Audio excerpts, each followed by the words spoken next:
Hello बच्चे party, क्या हाल चाल और कैसे चल रही है आपकी पढ़ाई। मुझे उम्मीद है कि आप सभी लोग बहुत अच्छे होंगे और बहुत ही अच्छी तरीके से अपनी पढ़ाई को भी कर रहे होंगे।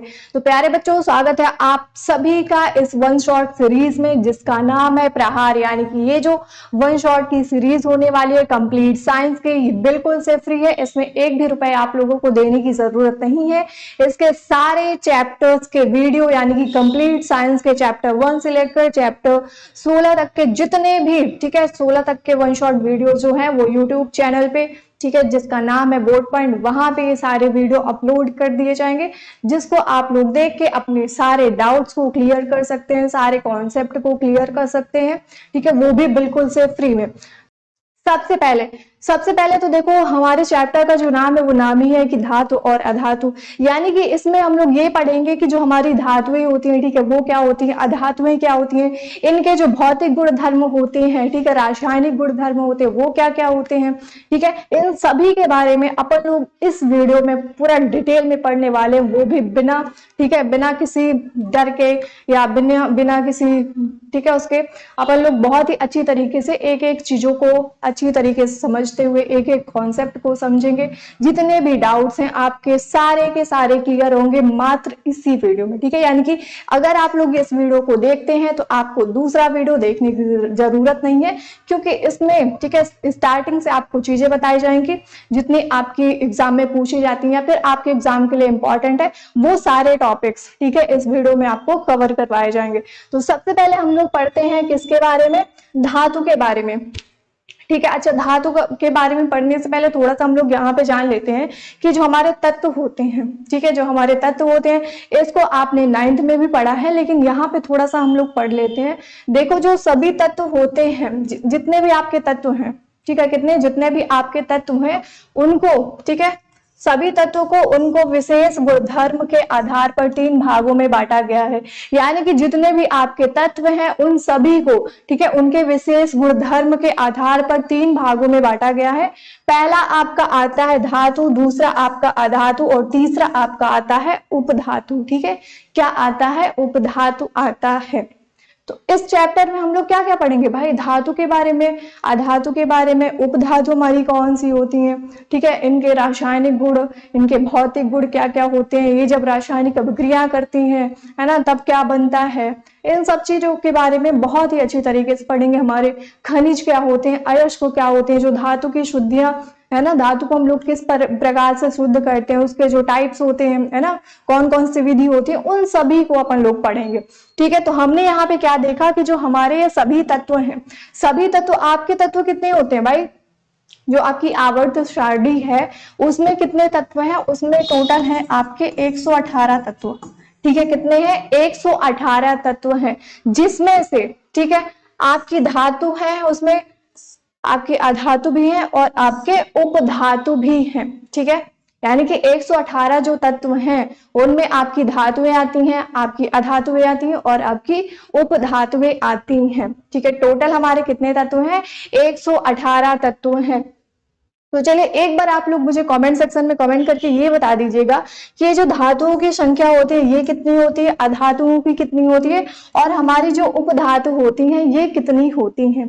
भाई टोटल तो 118 है, बट उनमें से धातु कितनी है, अधातु कितनी है और आपकी उपधातु, ठीक है, उपधातु की संख्या कितनी है? आप लोग मुझे एक बार कमेंट सेक्शन में जल्दी से कमेंट करके बताएंगे, ठीक है। क्या करेंगे?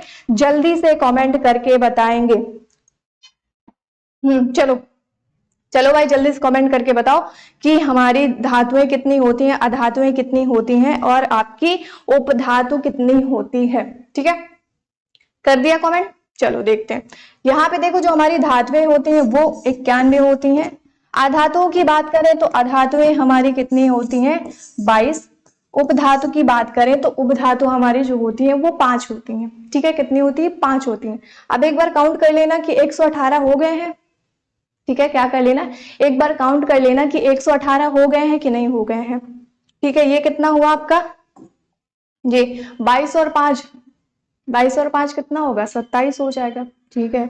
27 और 51 कितना हो जाएगा भाई? यहाँ पे ऐड कर लो, 27 हो गया और आपका हो गया 51, ठीक है। 8 ये आपका हो गया 118, ठीक है, कितना हो गया 18, यानी कि 91 हमारी धातुएं होती हैं। जितने भी हमारे तत्व हैं यानी कि 118 तत्व हैं, उसमें से हमारी 91, ठीक है, 91 क्या होती हैं, धातुएं होती हैं। 22 यानी कि 22 हमारी अधातुएं हैं। और वहीं पे अगर हम लोग उपधातु की बात करें तो हमारी उपधातुएं कितनी होती है, 5 होती हैं, ठीक है, कितनी होती है, 5 होती हैं। यहाँ पे देखो कुछ ये मेटल्स दिए हुए हैं और ये नॉन मेटल्स दिए हुए हैं, ठीक है, क्या दिए हैं, कुछ धातुएं दी हैं और यहाँ पे कुछ अधातुएं दी हैं। धातुएं आपकी क्या हो गई, ठीक है, जैसे आपका ब्रास हो गया, ब्रोंज हो गया, स्टील हो गया, है ना, मेटल सडल हो गया, ये क्या होते हैं, ये आपकी धातुएं होती हैं। नॉन मेटल में आपका सिलिकॉन हो गया, एंटीमनी हो गया, सल्फर हो गया, ये सब आपकी क्या है, ये सब आपकी अधातुएं होती हैं। अब इन्हीं के बारे में आगे अपन लोग डिटेल में पढ़ते हैं। तो सबसे पहले हम लोग पढ़ते हैं धातु के बारे में, यानी कि मेटल्स के बारे में पढ़ते हैं। अभी हमने क्या पढ़ा था, अभी हमने पढ़ा था कि तत्व, ठीक है, जो तत्व हैं उनको तो हम लोग क्या करते हैं, विशेष गुणधर्म के आधार पर हम लोग 3 भागों में बांटते हैं। पहली हमारी धातुएं आती है, दूसरी हमारी अधातु और तीसरी हमारी आती है उपधातु, ठीक है। तो धातु हमारी कितनी थी, 91 थी। वहीं पे अगर उपधातु की बात करें तो हमारी उपधातु 5 थी और हमारी जो अधातुएं थी वो कितनी थी, वो 22 थी। तो सबसे पहले पढ़ेंगे हम लोग यहाँ पे किसके बारे में, धातु के बारे में, ठीक है, किसके बारे में, धातु के बारे में पढ़ेंगे। तो यहाँ पे देखते हैं कि हमारी जो धातुएं होती हैं वो क्या होती हैं, ठीक है। तो इनको धन विद्युतीय यानी कि इलेक्ट्रोपॉजिटिव तत्व भी कहते हैं। जो हमारी धातुएं होती है यानी कि मेटल्स होती हैं उनको हम लोग क्या कहते हैं, धन विद्युतीय, ठीक है, क्या बोलते हैं, धन विद्युतीय, या इसी को इंग्लिश में हम लोग बोलते हैं इलेक्ट्रोपॉजिटिव, ठीक है, क्या बोलते हैं, इलेक्ट्रोपॉजिटिव तत्व भी कहते हैं। जैसे आपका सोना हो गया, चांदी हो गया, तांबा हो गया, सोडियम हो गया, पोटेशियम हो गया आदि, ठीक है। सोना है, तांबा है, पोटेशियम है ना, सोडियम है और आपका ये पोटेशियम, ठीक है, चांदी हो गया, ये सब क्या है, ये सब आपकी धातुएं होती हैं यानी कि मेटल्स होती हैं। और इनको जो धातुएं होती हैं उनको हम लोग धन विद्युतीय के नाम से भी जानते हैं, ठीक है, धन विद्युतीय तत्व यानी कि इलेक्ट्रोपॉजिटिव भी कहते हैं, ठीक है। चलो अब इसकी अगर आप लोग कहेंगे कि यार दीदी इसके हम लोग डिफिनीशन कैसे लिखेंगे, अगर हमारे एग्जाम में पूछा जाता है कि भाई डिफिनीशन लिखो कि धातुएं क्या होती है, तो इतना थोड़ा ना लिख के आएंगे कि इनको हम लोग धन विद्युतीय कहते हैं, है ना, धन विद्युतीय तत्व कहते हैं। नहीं, इनको हम लोग जब वो डिफिनीशन लिखेंगे तो वहां पे इसको भी लिखेंगे, ठीक है। क्या लिखेंगे कि धातु वे तत्व हैं जो सामान्य अभिक्रिया, ठीक है, जो धातु है यानी कि जो मेटल्स हैं वो तत्व हैं यानी कि वो एलिमेंट्स हैं जो सामान्य अभिक्रिया में अपने परमाणुओं से, ठीक है, क्या करते हैं, जो सामान्य यानी कि नॉर्मल रिएक्शन में क्या करते हैं, अपने परमाणुओं से एक या एक से अधिक इलेक्ट्रॉन त्याग कर धनायन बनाने की प्रवृत्ति रखते हैं। क्या कह रहा है कि जो हमारी धातुएं होती हैं, ठीक है, वो क्या करते हैं भाई, वो सामान्य अभिक्रिया में, है ना, क्या करते हैं, सामान्य अभिक्रिया में अपने परमाणुओं से, ठीक है, इनके जो परमाणु होते हैं उनसे क्या करते हैं, एक या एक से जो अधिक इलेक्ट्रॉन है, ठीक है, या एक है या फिर एक से अधिक इलेक्ट्रॉन को क्या करते हैं, त्यागते हैं, ठीक है, त्याग करके क्या करते हैं, धनायन बनाने की प्रवृत्ति रखते हैं। उनको हम लोग क्या कहते हैं, उन्हीं को हम लोग धातु कहते हैं यानी कि मेटल कहते हैं। जैसे एग्जाम्पल में आपका सोडियम हो गया, पोटेशियम हो गया और मैग्नीशियम हो गया, ठीक है, क्या हो गया, सोडियम, पोटेशियम और मैग्नीशियम हो गया। ये सब क्या है, ये सब आपकी धातुएं हैं जो क्या करते हैं, सामान्य अभिक्रिया में अपने परमाणुओं से एक या एक से अधिक इलेक्ट्रॉन को त्याग करके धनायन बनाने की प्रवृत्ति रखते हैं। क्यों, क्योंकि देखो ये जो हमारा सोडियम होता है, सोडियम जो हमारा होता है ये क्या करता है, ठीक है, ये क्या करता है, ये एक इलेक्ट्रॉन त्याग करके क्या बना लेता है सोडियम प्लस आयन,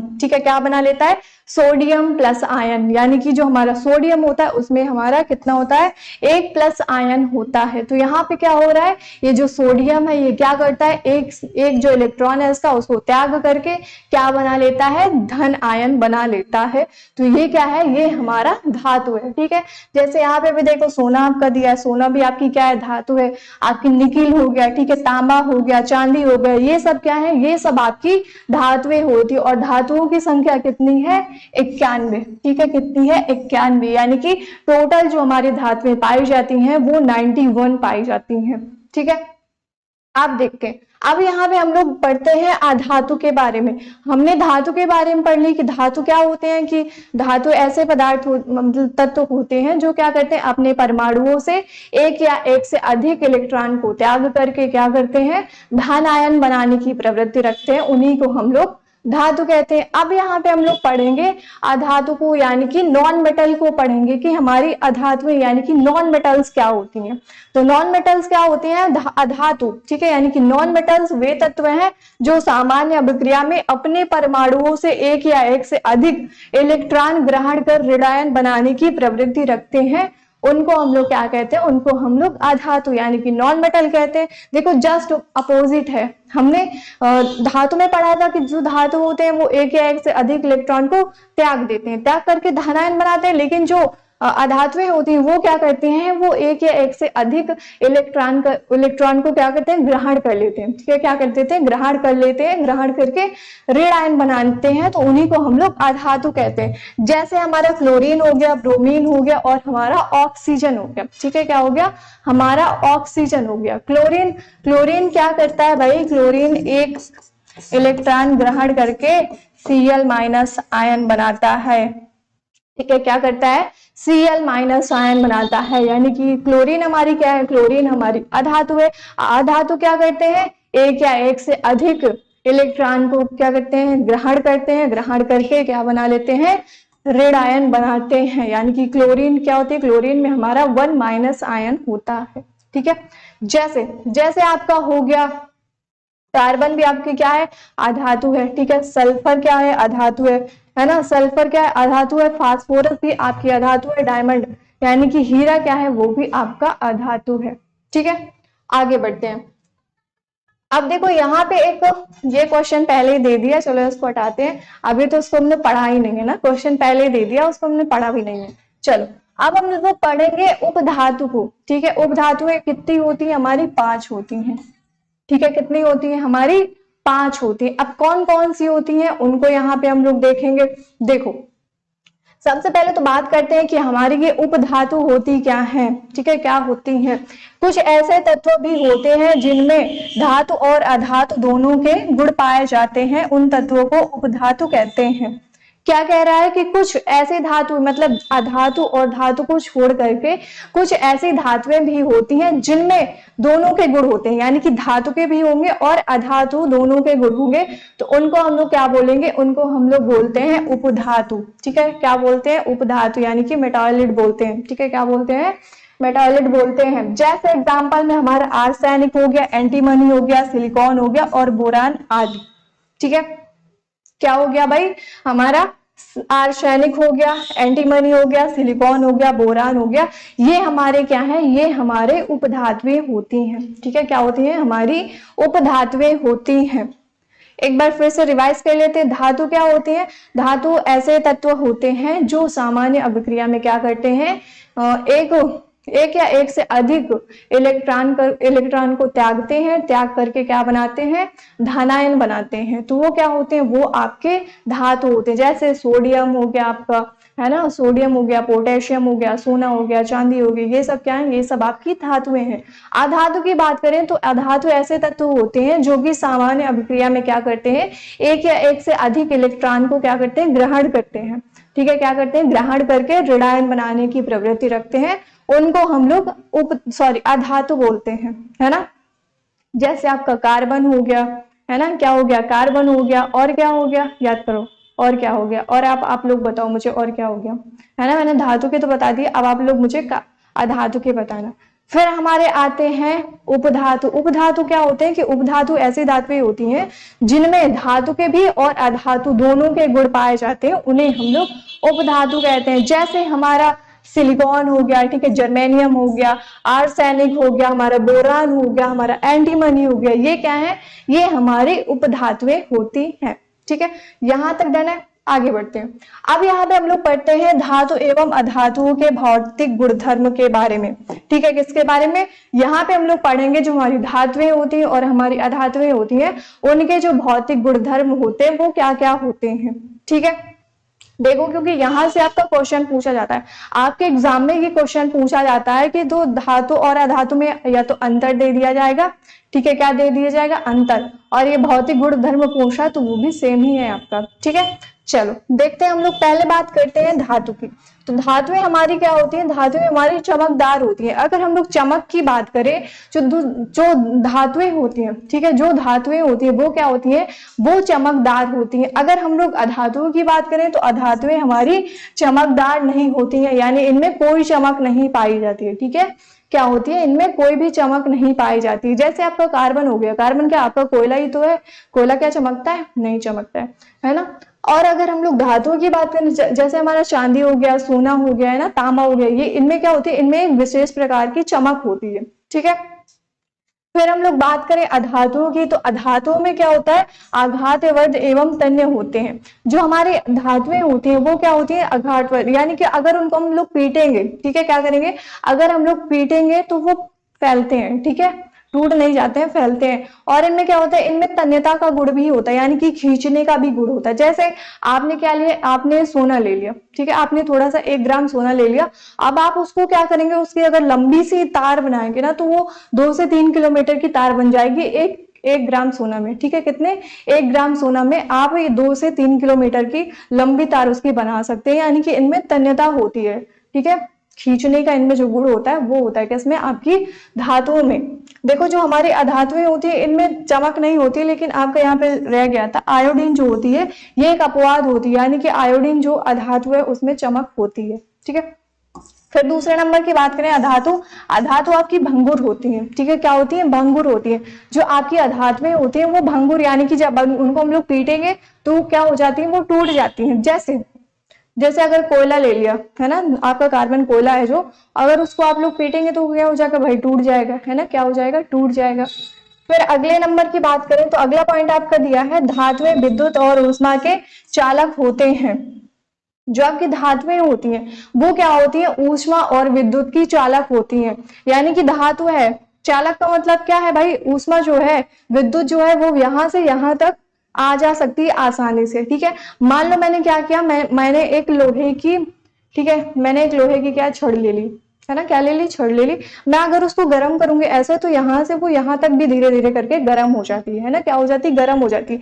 जैसे आप लोगों ने घर पे देखा होगा, है ना, क्या तो देखा होगा, जो चम्मच आते हैं, है ना, चम्मच के पीछे ऐसे रबड़ का या तो फिर लकड़ी का लगा होता है ना पकड़ने के लिए उसको।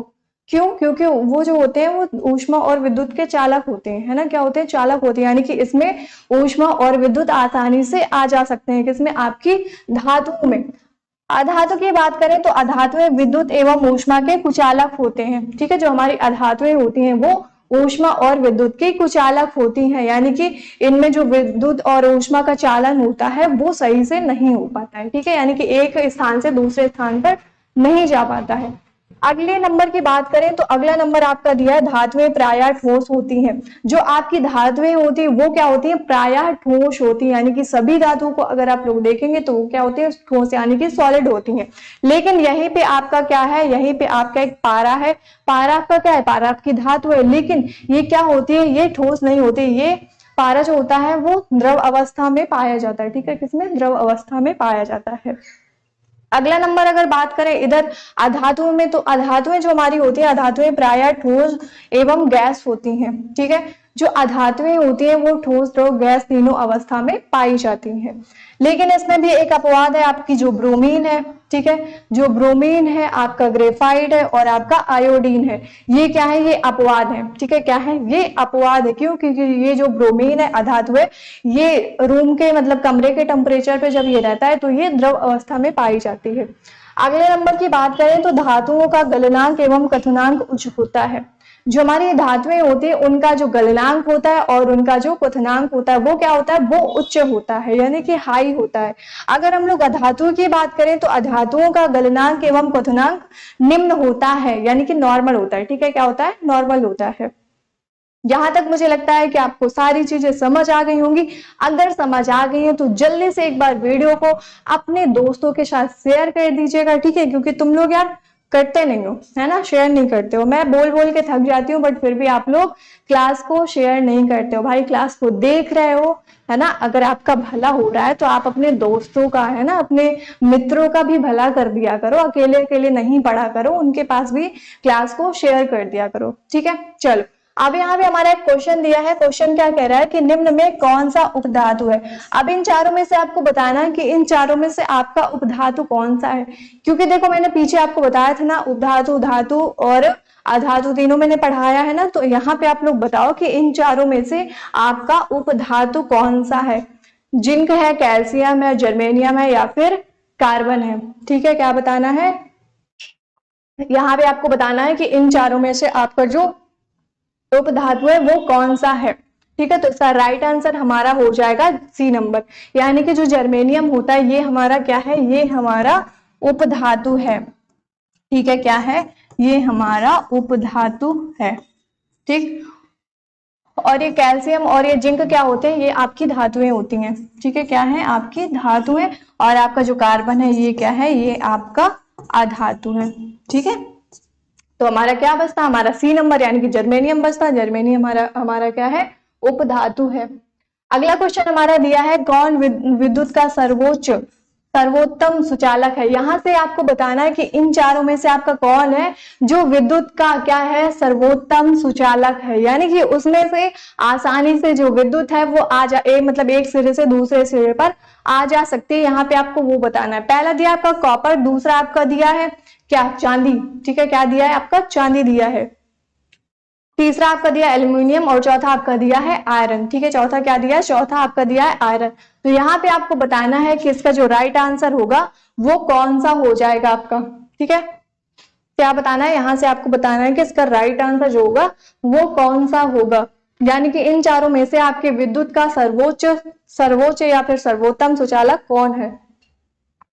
चलो देखो, इसका राइट आंसर हमारा हो जाएगा बी नंबर, यानी कि जो हमारा चांदी होता है, ठीक है। क्या होता है, हमारी जो चांदी होती है, सिल्वर होता है, वो क्या होती है, वो हमारे यानी कि वो विद्युत का सुचालक होती है। क्यों, क्योंकि चांदी हमारी क्या है भाई, धातु है ना। और धातु क्या होती है, धातु हमारी ऊष्मा की और विद्युत की सुचालक होती है, ठीक है। चलिए आगे बढ़ते हैं। अब यहाँ पे हम लोग पढ़ेंगे धातुओं के रासायनिक गुणधर्म के बारे में, ठीक है। क्या पढ़ेंगे, अब हम लोग पढ़ेंगे धातुओं के जो रासायनिक गुणधर्म होते हैं उनके बारे में पढ़ेंगे। क्यों, क्योंकि देखो पहले हमने धातु के बारे में पढ़ लिया, हमने अधातु के बारे में पढ़ लिया, हमने उपधातु के बारे में पढ़ लिया, फिर हमने क्या पढ़ा, हमने धातु के और अधातु के जो भौतिक गुणधर्म होते हैं हमने उनके बारे में पढ़ लिया। अब यहाँ पे हम लोग पढ़ेंगे रासायनिक गुणधर्म के बारे में। पहले हम लोग पढ़ेंगे धातु के रासायनिक गुणधर्म और उसके बाद पढ़ेंगे अधातु के रासायनिक गुणधर्म। तो सबसे पहले देखो, जो हमारी धातु के रासायनिक गुणधर्म होते हैं उनमें अगर सबसे पहले हम लोग बात करें, ठीक है, किसकी बात करें कि धातुओं की वायु यानी कि ऑक्सीजन के साथ अभिक्रिया अगर हम लोग करवाएं, ठीक है, जितने भी हमारी धातुएं हैं अगर हम उनकी अभिक्रिया यानी कि उनकी रिएक्शन किसके साथ करवाएं, ऑक्सीजन के साथ करवाते हैं, तब क्या होता है। तो देखो धातुएं वायु यानी कि ऑक्सीजन के साथ अभिक्रिया करके धातु ऑक्साइड बनाती हैं। क्या कहता है कि जो हमारी धातुएं होती हैं वो जब ऑक्सीजन के साथ अभिक्रिया करती हैं तो क्या बनाती हैं, वो धातु ऑक्साइड बनाती हैं, ठीक है। क्या बनाती हैं, धातु ऑक्साइड बनाती हैं। जैसे ये फॉर्मूला यहाँ पे लिखा है, अगर आप लोग इसको याद कर लेते हैं तो आपके लिए बहुत आसानी हो जाती है, ठीक है। अगर ये आपको याद है तो आप आसानी से इसको लिख सकते हैं। कैसे लिख सकते हैं भाई, हमारी धातु है, जब ये ऑक्सीजन के साथ अभिक्रिया करेगी तो क्या बनाती है, धातु ऑक्साइड बनाती है। क्या बनाती है, धातु ऑक्साइड बनाती है। इसकी हेल्प से आप लोग बढ़िया इसकी डेफिनेशन भी लिख सकते हैं, है ना। चलिए हमने क्या लिया, हमने ले लिया कॉपर, ठीक है। हमने क्या किया, हमने ले लिया कॉपर, ठीक है। यहाँ पे देखो मैं लिख भी दे रही, ठीक है। चलो ये क्या है, ये हमारा कॉपर है, ठीक है। क्या है, कॉपर है। कॉपर हमारा क्या है, कॉपर हमारा क्या है, धातु है। धातु की अभिक्रिया हम लोग किसके साथ करवाते हैं, ऑक्सीजन यानी कि O2 के साथ करवाते हैं। तो ये क्या बना लेता है, ये बना लेता है कॉपर ऑक्साइड, ठीक है। क्या बना लेता है, बना लेता है कॉपर ऑक्साइड। क्योंकि जब हम लोग तो यहाँ पे पढ़े ही है ना कि जो धातुएं होती हैं जब वो ऑक्सीजन के साथ अभिक्रिया करती हैं तो क्या बनाती हैं, धातु ऑक्साइड बनाती हैं, है ना। तो ये क्या बना लेगा, ये बना लेगा कॉपर ऑक्साइड। फिर अगर हम लोग एल्यूमिनियम, ठीक है, किसकी अभिक्रिया कराएं, एल्यूमिनियम की अभिक्रिया हम लोग किसके साथ करवाएं, ऑक्सीजन के साथ करवाएं। एल्यूमिनियम भी हमारी क्या है, धातु है। इसकी जब हम लोग अभिक्रिया ऑक्सीजन के साथ करवाते हैं तो ये क्या बनाता है, Al2O3 यानी कि एल्यूमिनियम ऑक्साइड बनाता है। ठीक है, क्या बनाता है, एल्यूमिनियम ऑक्साइड बनाता है। ठीक है, क्या बना लेता है, आपका बना लेता है एल्यूमिनियम ऑक्साइड। ठीक, तो एक बार फिर से रिपीट कर लेते हैं, यानी कि याद कर लेते हैं कि जब हम लोग क्या करते हैं, धातुओं की अभिक्रिया जब हम लोग ऑक्सीजन के साथ करवाते हैं तो वो क्या बना लेता है, वो धातु ऑक्साइड बना लेता है। ठीक है, क्या बना लेता है, धातु ऑक्साइड बना लेता है। चलिए, अब आप लोगों के से एक क्वेश्चन है। ठीक है, क्या क्वेश्चन है, आप लोग मुझे कमेंट सेक्शन में कमेंट करके बताएंगे कि जब हम लोग मैग्नीशियम की ठीक है क्या करवाते हैं, ऑक्सीजन के साथ अभिक्रिया करवाते हैं तो ये क्या बनाता है। ठीक है, क्या बनाता है, ये आपको कमेंट सेक्शन में कमेंट करके बताना है इसका आंसर। फिर हमारा दूसरा नंबर दिया है, क्या दिया है, जल के साथ अभिक्रिया, यानी कि जो धातुएं होती हैं जब उनकी अभिक्रिया हम लोग जल के साथ करवाते हैं तो क्या होता है। तो यहाँ पे देखो क्या होता है, जब हम लोग धातु की अभिक्रिया जल के साथ करवाते हैं तो धातु ऑक्साइड प्लस हाइड्रोजन गैस निकलती है। ठीक है, क्या बनाते हैं, जब धातुओं की अभिक्रिया जल के साथ करवाते हैं यानी कि H2O के साथ करवाते हैं तो क्या बनाता है, वो बनाता है धातु ऑक्साइड और प्लस हाइड्रोजन गैस भी बाहर निकालता है। या इसको हम लोग ऐसे कह सकते हैं कि जो धातु ऑक्साइड होते हैं, इसको उल्टा भी लिख सकते हैं। ठीक है, कैसे, कि जो धातु ऑक्साइड होते हैं जब उनकी अभिक्रिया हम लोग जल के साथ करवाते हैं तो धातु हाइड्रोक्साइड बनाते हैं। ठीक है, क्या बनाते हैं, धातु हाइड्रोक्साइड बनाते हैं। जैसे एग्जाम्पल में हमने सोडियम ले लिया। ठीक है, सोडियम हमारी क्या है, धातु है। ठीक है, इसकी अभिक्रिया हमने क्या करवा दी, जल के साथ यानी कि H2O के साथ करवा दी तो ये क्या बना लेता है, NaOH। ठीक है, क्या बना लेता है, NaOH यानी कि सोडियम हाइड्रोक्साइड बनाता है। ठीक है, यहाँ पे मैं लिख दे रही, सोडियम हाइड्रोक्साइड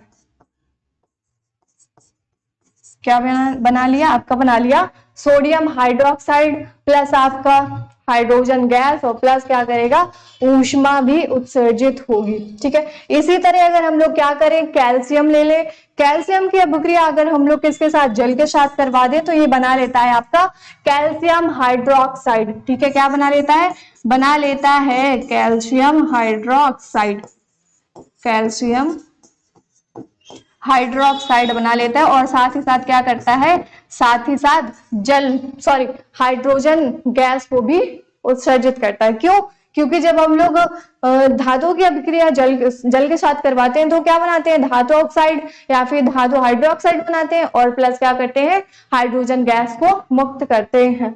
आगे देखते हैं, अगला हमारा दिया है संक्षारण। ठीक है, क्या दिया हमारा, संक्षारण दिया है। इसको देखो, इसको हम लोग कहाँ पे पढ़ा था, याद करो जल्दी से याद करो, कहाँ पे पढ़ा था, है ना, जल्दी से याद करो, है ना। स्टार्टिंग में मैंने आप लोगों को पढ़ाया था, है ना। पहला चैप्टर जो हमारा था क्या था, रासायनिक अभिक्रिया एवं समीकरण। उसमें अपन लोग ने सबसे लास्ट में, है ना, क्या क्या था, सबसे लास्ट में हमने पढ़ा था, क्या पढ़ा था, संक्षारण, यानी कि लोहे में जंग लगना। जो संक्षारण होता है उसको क्या बोलते हैं, लोहे में जंग लगना। जैसे मान लो आपका कोई फ्रेंड है या फिर आप हो, आपने क्या किया, आपने एक कोई लोहे का सामान लिया। मान लो आपने गाड़ी खरीदी। ठीक है, क्या की, आपने गाड़ी खरीदी, आपने 4 व्हीलर हो या फिर 2 व्हीलर हो, जो भी आपने खरीदी, आपने खरीद को उसको घर में रख दिया। ठीक है, क्या कर दिया, आपने खरीद को उसको घर में रख दिया और फिर आप दूसरी जगह चले गए, यानी कि जहां आप रहते थे वहां से आप बाहर चले गए, विदेश वगैरह चले गए ना, जॉब वगैरह लग गई।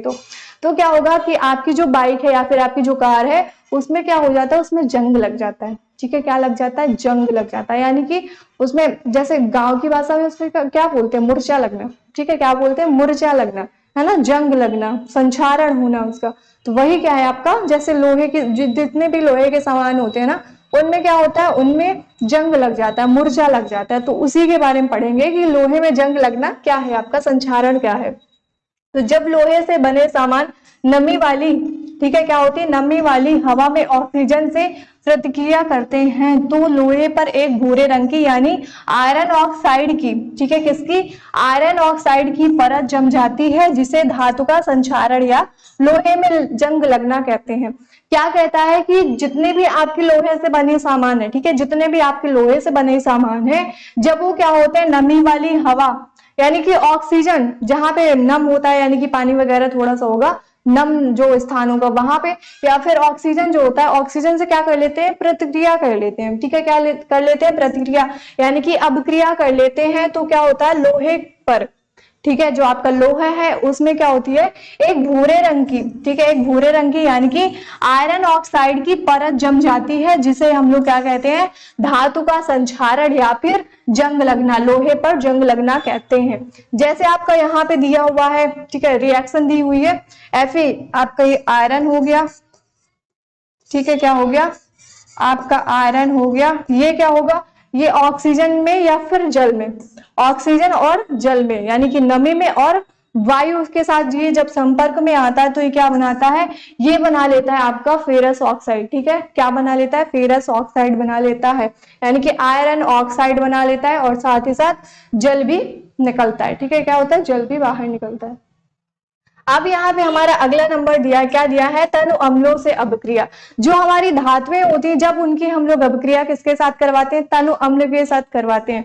तनु अम्ल से कुछ याद आ रहा है, दूसरे चैप्टर में हमने अम्ल, क्षार एवं लवण पढ़ा था, जिसमें हमने क्या पढ़ा था, जो अम्ल होते हैं वो 3 प्रकार के होते हैं। अगर हम लोग बात करें तो अम्ल हमारे 3 प्रकार के होते हैं, शोध के, पहला होता है शोध के आधार पर, दूसरा आपका होता है प्रबलता के आधार पर, तीसरा आपका होता है सांद्रता के आधार पर। शोध के आधार पे आपके प्राकृतिक अम्ल आते हैं, कार्बनिक अम्ल आते हैं, और प्रबलता के आधार पे आपके सांद्र अम्ल आते हैं, और आपके कौन से आते हैं, प्रबलता की अगर बात करें तो प्रबल अम्ल आते हैं और आपके दुर्बल अम्ल आते हैं। सांद्रता की बात करें तो सांद्रता पे भी आपके 2 प्रकार के अम्ल होते हैं, एक सांद्र होते हैं और एक आपके तनु अम्ल होते हैं।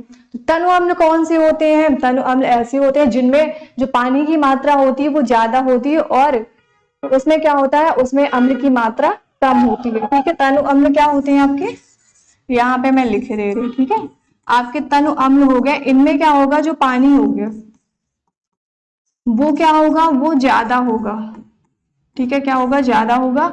और अम्ल की बात करें तो अम्ल क्या होगा, कम होगा, ठीक है, क्या होगा, अम्ल क्या होगा, कम होगा, पानी की मात्रा क्या होगी, जल मतलब पानी की मात्रा ज्यादा होगी, तो उसे हम क्या कहेंगे, उसे हम लोग तनु अम्ल कहते हैं। तो यहाँ पे यही है कि ये जो धातुएं होती हैं जब इनकी अभिक्रिया हम लोग किसके साथ करवाते हैं, तनु अम्ल के साथ करवाते हैं। तो यहाँ पे देखते हैं क्या होता है। तो धातु की अभिक्रिया हम लोग जब तनु अम्ल के साथ करवाते हैं तो ये लवण बनाता है, प्लस आपका हाइड्रोजन गैस बाहर निकालता है। क्या करता है, ये लवण बनाते हैं, ठीक, क्या कर लेते हैं, लवण बना लेते हैं, और साथ ही साथ ये जो हाइड्रोजन गैस है वो भी बाहर निकलती है। एग्जाम्पल में हमने ले लिया आयरन। आयरन क्या है भाई, धातु है। आयरन की अभिक्रिया हमने क्या करवा दी, हाइड्रोक्लोरिक अम्ल के साथ करवा दी, हाइड्रोक्लोरिक अम्ल के साथ करवा दी, ठीक है। ये हमारा क्या है, HCl हमारा क्या होता है, हाइड्रोक्लोरिक अम्ल। तो ये क्या बना लेता है, ये बना लेता है आयरन क्लोराइड, ठीक है, क्या बना लेता है, बना लेता है आयरन क्लोराइड, ठीक है, क्या बना लिया आपका, बना लिया आयरन क्लोराइड।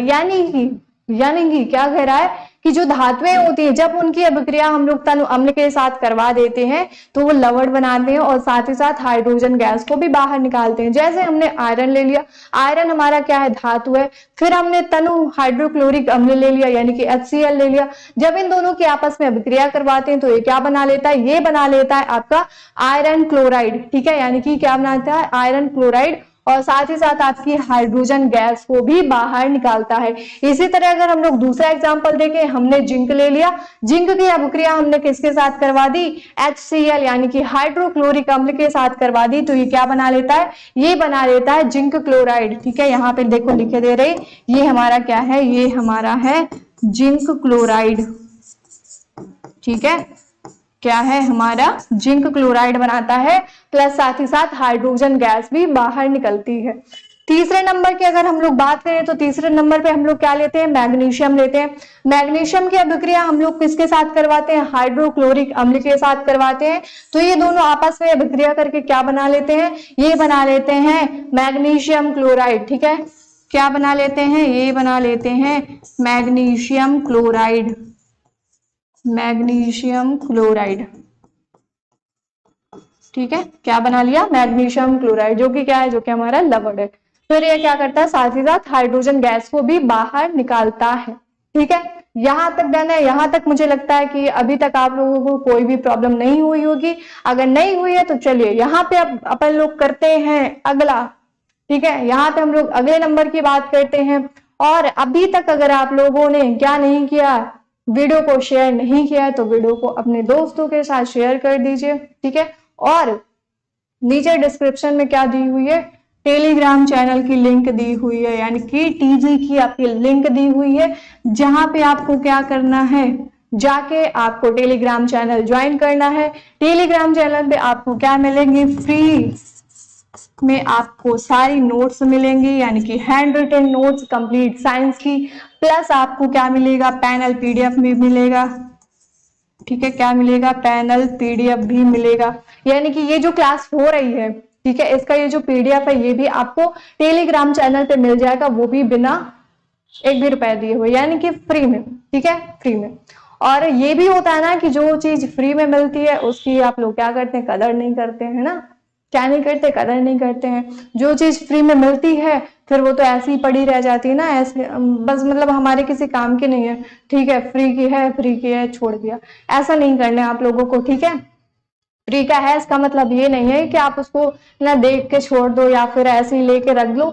नहीं, आपको क्या करना है, आपको पढ़ना है। क्यों, क्योंकि आप लोगों के लिए इतनी मेहनत से है ना सारा कंटेंट तैयार करती हूँ। जितने भी आपके इंपॉर्टेंट है ना टॉपिक्स हैं, इंपॉर्टेंट कॉन्सेप्ट है, उन सभी को मैं क्या करती हूँ, मतलब इकट्ठा कर करके लाती हूँ आप सभी के लिए, जिसको आप लोग पढ़ के अपने बोर्ड एग्जाम में बहुत अच्छे नंबर ला सके, है ना। तो इसलिए क्या करना आपको, ठीक है, पढ़ाई करनी है। यानी कि आपको जो भी मिल रहा है, जो भी कंटेंट मिल रहा है, उसको सही से देखना है। ठीक है, पीडीएफ मिल रहा है आपको, नोट्स मिल रहे हैं, तो आपको उसको पढ़ना है ना, सिर्फ फेंकना नहीं है, आपको पढ़ना है। ठीक है, चलिए यहाँ पे हम लोग क्या पढ़ेंगे, यहाँ पे हम लोग धातु ऑक्साइड की, ठीक है, क्या करेंगे, जो धातु ऑक्साइड होते हैं जब उनकी अभिक्रिया हम लोग अम्ल के साथ करवाते हैं तो क्या होता है ना। क्योंकि यहाँ पे देखो हम लोग धातु के रासायनिक गुणधर्म के बारे में ही तो पढ़ रहे हैं ना। तो यहाँ पे हम लोग क्या पढ़ेंगे कि ये जो धातु ऑक्साइड होते हैं, है ना, क्या होते हैं, धातु ऑक्साइड जो होते हैं, जब इनकी अभिक्रिया हम लोग अम्ल के साथ करवाते हैं तो क्या होता है। तो धातु के ऑक्साइड जो होते हैं वो अम्ल के साथ अभिक्रिया करके लवण और जल बनाते हैं। ठीक है, क्या करते हैं, लवण और जल बनाते हैं। जैसे जैसे जैसे जैसे हमने क्या किया, हमने ले लिया Na2O, क्या ले लिया, Na2 या O, यानी कि सोडियम। ठीक है, क्या ले लिया, सोडियम ऑक्साइड। ठीक है, हमने ले लिया सोडियम ऑक्साइड। जब हम लोग किसके साथ क्रिया करवाते हैं, इसकी अम्ल के साथ क्रिया करवाते हैं, यानी कि HCl जो हमारा होता है हाइड्रोक्लोरिक अम्ल, हाइड्रोक्लोरिक अम्ल के साथ अब क्रिया करवाते हैं तो ये क्या बना लेता है, ये लवण बनाता है, यानी कि NaCl, जिसको हम लोग सोडियम क्लोराइड बोलते हैं। ठीक है, क्या बोलते हैं, सोडियम क्लोराइड बोलते हैं। सोडियम क्लोराइड के साथ ये जब क्रिया, जब ये क्या होता है, हमारा सोडियम ऑक्साइड है, यानी कि धातु ऑक्साइड है, जब इसकी अभिक्रिया हम लोग अम्ल के साथ करवाते हैं तो ये हमारा लवण यानी कि NaCl, जिसको हम लोग सोडियम क्लोराइड बोलते हैं, सोडियम क्लोराइड बनाता है, प्लस क्या करता है, जल भी बनाता है। ठीक है, क्या करता है, प्लस जल भी बनाता है। चलिए आगे बढ़ते हैं। अगला हमारा दिया है, क्या दिया है, अधातुओं के रासायनिक गुणधर्म। अब यहाँ पे हम लोग पढ़ेंगे जो भी हमारे अधातु होते हैं उनके जो रासायनिक गुणधर्म हैं वो क्या क्या होते हैं। ठीक है, चलो सबसे पहला नंबर आपका क्या है, अधातुओं की ऑक्सीजन के साथ अभिक्रिया। जैसे हमने क्या करवाई थी, धातु की अभिक्रिया जो है ऑक्सीजन के साथ करवाई थी तो क्या मिला था, है ना। कमेंट करके बताना कि जब हम लोग धातु की अभिक्रिया ऑक्सीजन के साथ करवाते हैं तो क्या मिलता है। ठीक है, क्या करना है आपको, कमेंट सेक्शन में कमेंट करके बताना है। अब यहाँ पे हम लोग पढ़ेंगे कि जो हमारी धातुएं होती है जब उनकी अभिक्रिया हम लोग किसके साथ करवाते हैं, जल के साथ करवाते, ऑक्सीजन के साथ करवाते हैं तो क्या होता है, अधातुएं ऑक्सीजन के साथ अभिक्रिया करके अम्लीय ऑक्साइड बनाती हैं। क्या कह रहा है कि जो हमारी अधातुएं होती हैं उनकी अभिक्रिया जब हम लोग किसके साथ करवाते हैं, ऑक्सीजन के साथ करवाते हैं तो वो क्या बनाते हैं, वो बना देते हैं अम्लीय ऑक्साइड। ठीक है, क्या बनाते हैं, अम्लीय ऑक्साइड बनाते हैं। जैसे अधातु है, ठीक है। अधातु की अभिक्रिया हम लोग ऑक्सीजन के साथ कराते हैं तो ये बनाता है धातु ऑक्साइड या फिर अम्लीय ऑक्साइड, इसी को बोलेंगे, ठीक है। तो हमारा ये क्या है, हमने ले लिया कार्बन। कार्बन क्या है, कार्बन हमारा अधातु है। कार्बन के ऑक्सीजन के साथ जब हम लोग अभिक्रिया कराएंगे तो ये क्या बनाता है, ये बनाता है CO2 यानी कि कार्बन डाइऑक्साइड बना लेता है, ठीक है। अब देखो यहाँ पे एक नोट दिया हुआ है, ठीक है, क्या दिया है, नोट दिया हुआ है ना, ये वाला नोट नहीं है ना, नोट पॉइंट यहाँ पे दिया हुआ है, ये आपको याद रखना है। क्या है, अधातुओं के ऑक्साइड अम्लीय प्रकृति के होते हैं। क्या कह रहा है कि जो अधातु के ऑक्साइड होते हैं वो अम्लीय प्रकृति के होते हैं एवं जल में घुलकर अम्ल बनाते हैं। क्या कह रहा है कि ये जो हमारे अधातु हैं इनके जो ऑक्साइड हैं, ठीक है, क्या है, ऑक्साइड है, ये अम्लीय प्रकृति के होते हैं यानी कि एसिडिक नेचर के होते हैं, ठीक है। एवं ये क्या करते हैं, जब हम इनको जल के साथ घोलते हैं तो ये क्या बनाते हैं, अम्ल बना लेते हैं, ठीक है। क्या बना लेते हैं, अम्ल बना लेते हैं। जैसे एग्जाम्पल में यहाँ पे हम लोग देखेंगे, एग्जाम्पल में हमने क्या ले लिया, कार्बन डाइऑक्साइड। कार्बन डाइऑक्साइड क्या है भाई, अधातु का ऑक्साइड ही तो है। जब इसकी अभिक्रिया हम लोग क्या करवाएंगे, जल में से करवाएंगे, यानी कि जब इसको हम लोग जल में घोलेंगे तो ये क्या होता है, ये बना लेता है कार्बोनिक अम्ल। क्या बना लेता है, कार्बोनिक अम्ल, यानी कि H2CO3 बना लेता है। क्या बना लेता है, H2CO3, जिसको हम लोग बोलते हैं कार्बोनिक अम्ल, ठीक है। चलो आगे बढ़ते हैं। अगला दिया हमारा अधातुओं की जब अभिक्रिया हम लोग किसके साथ करवाएंगे, अम्ल के साथ करवाएंगे, तब क्या होता है ना, जो हमारी अधातुएं होती हैं जब उनकी अभिक्रिया हम लोग किसके साथ करवाएंगे, अम्ल के साथ करवाएंगे, तो यहाँ पे देखते हैं क्या मिलता है हमें, है ना। हमने अधातु ले ली और हमने अम्ल ले लिया, दोनों की अभिक्रिया करवा दी, तो देखते हैं कि हमें क्या मिलता है उससे। अधातुएं सल्फ्यूरिक अम्ल व नाइट्रिक अम्ल के साथ अभिक्रिया करती हैं। क्या कह रहा है भाई, ये जो हमारी अधातुएं होती हैं वो किसके साथ, वो सल्फ्यूरिक अम्ल के साथ और हमारे नाइट्रिक अम्ल के साथ अभिक्रिया करती हैं। सल्फ्यूरिक अम्ल यानी कि H2SO4, ठीक है, ये क्या है, ये आपका सल्फ्यूरिक अम्ल है।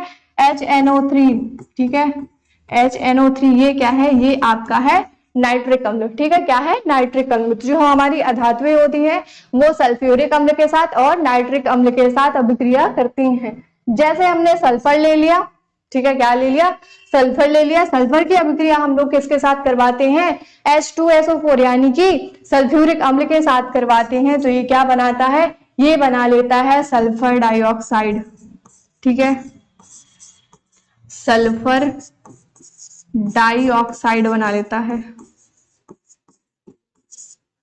क्या बना लिया, सल्फर डाइऑक्साइड बना लिया। कैसे बना लिया, देखो सल्फर की अभिक्रिया, सल्फर क्या हमारी अधातु है, अधातु की अभिक्रिया जब हम लोग अम्ल के साथ करवाएंगे और अधातुएं जो हमारी होती हैं वो सल्फ्यूरिक अम्ल के साथ और नाइट्रिक अम्ल के साथ अभिक्रिया करती हैं, तो हम यहाँ पे क्या करते हैं भाई, सल्फर लेते हैं। सल्फर की अभिक्रिया हम लोग किसके साथ करवा देते हैं, हम लोग करवा देते हैं सल्फ्यूरिक अम्ल के साथ। तो सल्फ्यूरिक अम्ल के साथ करवाते हैं तो ये बना लेता है सल्फर डाइऑक्साइड प्लस क्या बनाता है, जल बना लेता है। इसी तरह हम लोग क्या करते हैं, इसी तरह हम लोग फास्फोरस लेते हैं, ठीक है, क्या लेते हैं, फास्फोरस लेते हैं। इसकी अभिक्रिया हम लोग नाइट्रिक अम्ल के साथ करवाते हैं, ठीक है, किसके साथ करवाते हैं, नाइट्रिक अम्ल के साथ करवाते हैं। तो ये क्या बना लेता है, ये बना लेता है H3PO3, ठीक है, क्या बना लेता है, H3PO3 बना लेता है। साथ ही साथ NO2 यानी कि सोडियम क्या बना लेता है, नाइट्रोजन ऑक्साइड, ठीक है, क्या है, नाइट्रोजन ऑक्साइड बना लेता है और साथ ही साथ क्या करता है, जल बना लेता है, ठीक है, क्या बना लेता है, जल बना लेता है। अब जल्दी से एक बार इसको देखेंगे, ठीक है, क्या करेंगे, इसको देखेंगे, देखना नहीं है, इसको नोट भी करना है, ठीक है, क्या करना है, इसको नोट भी करना है। चलो भाई, नोट कर लिया कि नहीं, अच्छा फिर से देख लो एक बार। जो अधातु है उनकी अभिक्रिया जब हम लोग अम्ल के साथ करवाते हैं तो क्या होता है, जो हमारी अधातुएं होती हैं वो हमारे सल्फ्यूरिक अम्ल के साथ और हमारे नाइट्रिक अम्ल के साथ अभिक्रिया करती हैं। जैसे हमने सल्फर ले लिया, सल्फर की जो अभिक्रिया है वो हमने सल्फ्यूरिक अम्ल के साथ करवा दी, तो ये क्या बना लेता है, सल्फर डाइऑक्साइड बना लेता है और साथ ही साथ क्या करता है, जल भी बनाता है। इसी तरह हमने फास्फोरस ले लिया, फास्फोरस की अभिक्रिया हम लोग किसके साथ करते हैं, हम लोग करा देते हैं नाइट्रिक अम्ल के साथ। तो ये क्या बना लेता है, ये बना लेता है H3PO3 प्लस आपका क्या बनाता है, प्लस बनाता है NO2 और प्लस आपका जल बना लेता है। ठीक है, आगे बढ़ते हैं। अब अगला हमारा दिया है क्लोरीन के साथ अभिक्रिया, यानी कि जो धातुएं होती है जब उनकी अभिक्रिया हम लोग किसके साथ करवाएंगे, क्लोरीन के साथ करवाते हैं तो क्या होता है, अधातुएं क्लोरीन के साथ अभिक्रिया करके क्लोराइड बनाती हैं। ठीक है, जो हमारी अधातुएं होती हैं वो क्या करती हैं, वो जब क्लोरीन के साथ अभिक्रिया करती हैं तो क्लोराइड बना लेते हैं। जैसे हमने सल्फर ले लिया और हमने क्लोरीन ले लिया, जब इन दोनों की आपस में अभिक्रिया होगी तो ये क्या बना लेता है, ये बना लेता है SCl2 यानी कि सल्फर क्लोराइड बना लेता है। ठीक है, क्या बना लेता है, ये बना लेता है आपका सल्फर, ठीक है, सल्फर क्लोराइड, ये क्या हुआ हमारा सल्फर क्लोराइड। ठीक है, यही तो कह रहा है ना कि जब हम लोग अधातुओं की अभिक्रिया क्लोरीन के साथ करवाते हैं तो क्या बनाता है, वो क्लोराइड बना लेता है ना। इसी तरह हमने सल्फर ले लिया, सल्फर की अभिक्रिया जब हम लोग क्लोरीन के साथ करवाएंगे तो ये क्या बनाता है, वो बना लेता है सल्फर क्लोराइड। फिर हम लोग जब हम लोग हाइड्रोजन की अभिक्रिया अधातु की अभिक्रिया किसके साथ करवाते हैं, हाइड्रोजन के साथ करवाते हैं। जो हमारे अधातुएं हैं, जितनी भी अधातुएं हैं उनकी अभिक्रिया हम लोग क्या करते हैं, हाइड्रोजन के साथ करवाते हैं। तब क्या मिलेगा आपको, तो अधातुएं हाइड्रोजन के साथ अभिक्रिया करके सहसंयोजक हाइड्राइड बनाती हैं। क्या कह रहा है कि जो हमारी अधातुएं होती हैं जब उनकी अभिक्रिया हम लोग हाइड्रोजन के साथ करवाते हैं तो वो क्या बना लेती हैं, वो सहसंयोजक हाइड्राइड बना लेती हैं। जैसे हमने ले लिया सल्फर ले लिया और हमने हाइड्रोजन ले लिया, इनकी अब आपस में अभिक्रिया कराएंगे तो ये क्या बनाता है, ये बनाता है H2S। ठीक है, क्या बना लेता है, ये बना लेता है H2S बना लेता है। ठीक है, क्या बना लेता है, H2S यानी कि हाइड्राइड बना लेता है। ठीक है, चलो आगे देखते हैं। आप देखो यहाँ पे आपकी सक्रियता श्रेणी दी हुई है, इसको मैंने आपको फर्स्ट चैप्टर में भी बताया था ना, क्योंकि जब वहां पे हम लोग क्या पढ़ते हैं, वियोजन अभिक्रिया विस्थापन अभिक्रिया को पढ़ते हैं तो वहां पे ये काम देता है ना। क्यों काम देता है, क्योंकि जो सबसे ऊपर रहता है आपको पता ही है, जो सबसे ऊपर है वो क्या है, सबसे अधिक क्रियाशील होगा, जो सबसे नीचे होगा वो सबसे कम क्रियाशील होगा। यानी कि ऊपर सबसे अधिक क्रियाशील होगा, जैसे जैसे नीचे आएगा उसका जो अब क्रियाशीलता होती है वो क्या होती है, वो घटती जाती है। हम वियोजन अभिक्रिया में पढ़ते हैं, क्या पढ़ते हैं कि भाई जो ज्यादा क्रियाशील होता है वो अपने से कम क्रियाशील वाले परमाणु को क्या कर देता है, हटा देता है ना, विस्थापित कर देता है, उसकी जगह पे खुद आ जाता है ना। तो यही होता है। सक्रियता श्रेणी वहां पे मैंने आपको बताई थी, यहाँ पे भी थोड़ा सा देख लेते हैं।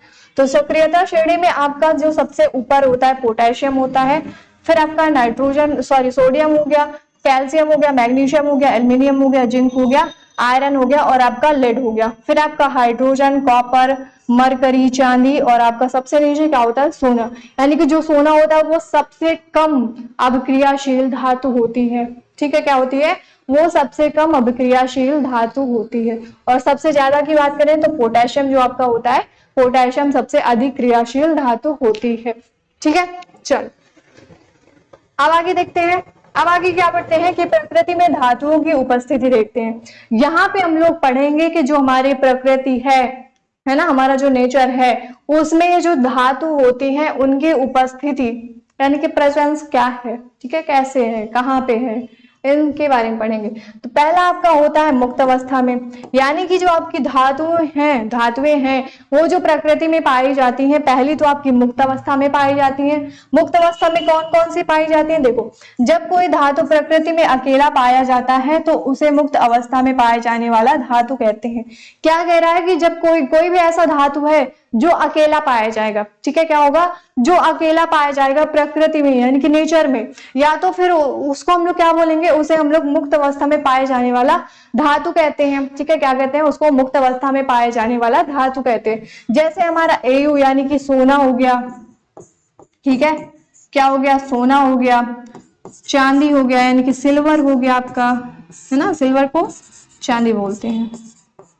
ठीक है, चांदी हो गया। Pd का मतलब आपका प्लेटिनम हो गया,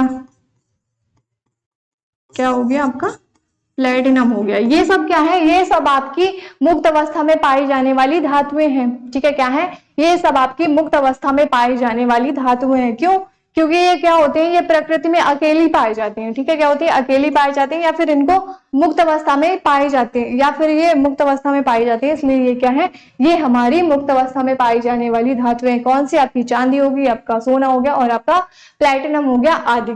ठीक है, चलो दूसरा नंबर आपका दिया है संयुक्त अवस्था में। ठीक है, अब हम लोग क्या पढ़ेंगे, जो हमारी धातुएं हैं वो कौन कौन सी धातुएं हैं जो संयुक्त अवस्था में पाई जाती हैं। तो यहाँ पे दिया हुआ है कि जब कोई धातु प्रकृति में अकेला नहीं बल्कि किसी और धातुओं के साथ पाया जाता है उसे संयुक्त अवस्था में पाया जाने वाला धातु कहते हैं। यहाँ भी क्या कह रहा है कि प्रकृति में अगर कोई ऐसा धातु है जो मुक्त अवस्था में नहीं पाया जाता, वो किसी और धातु के साथ पाया जाता है, तो उसे हम लोग क्या बोलेंगे, उसे हम लोग संयुक्त अवस्था में पाए जाने वाला धातु बोलेंगे।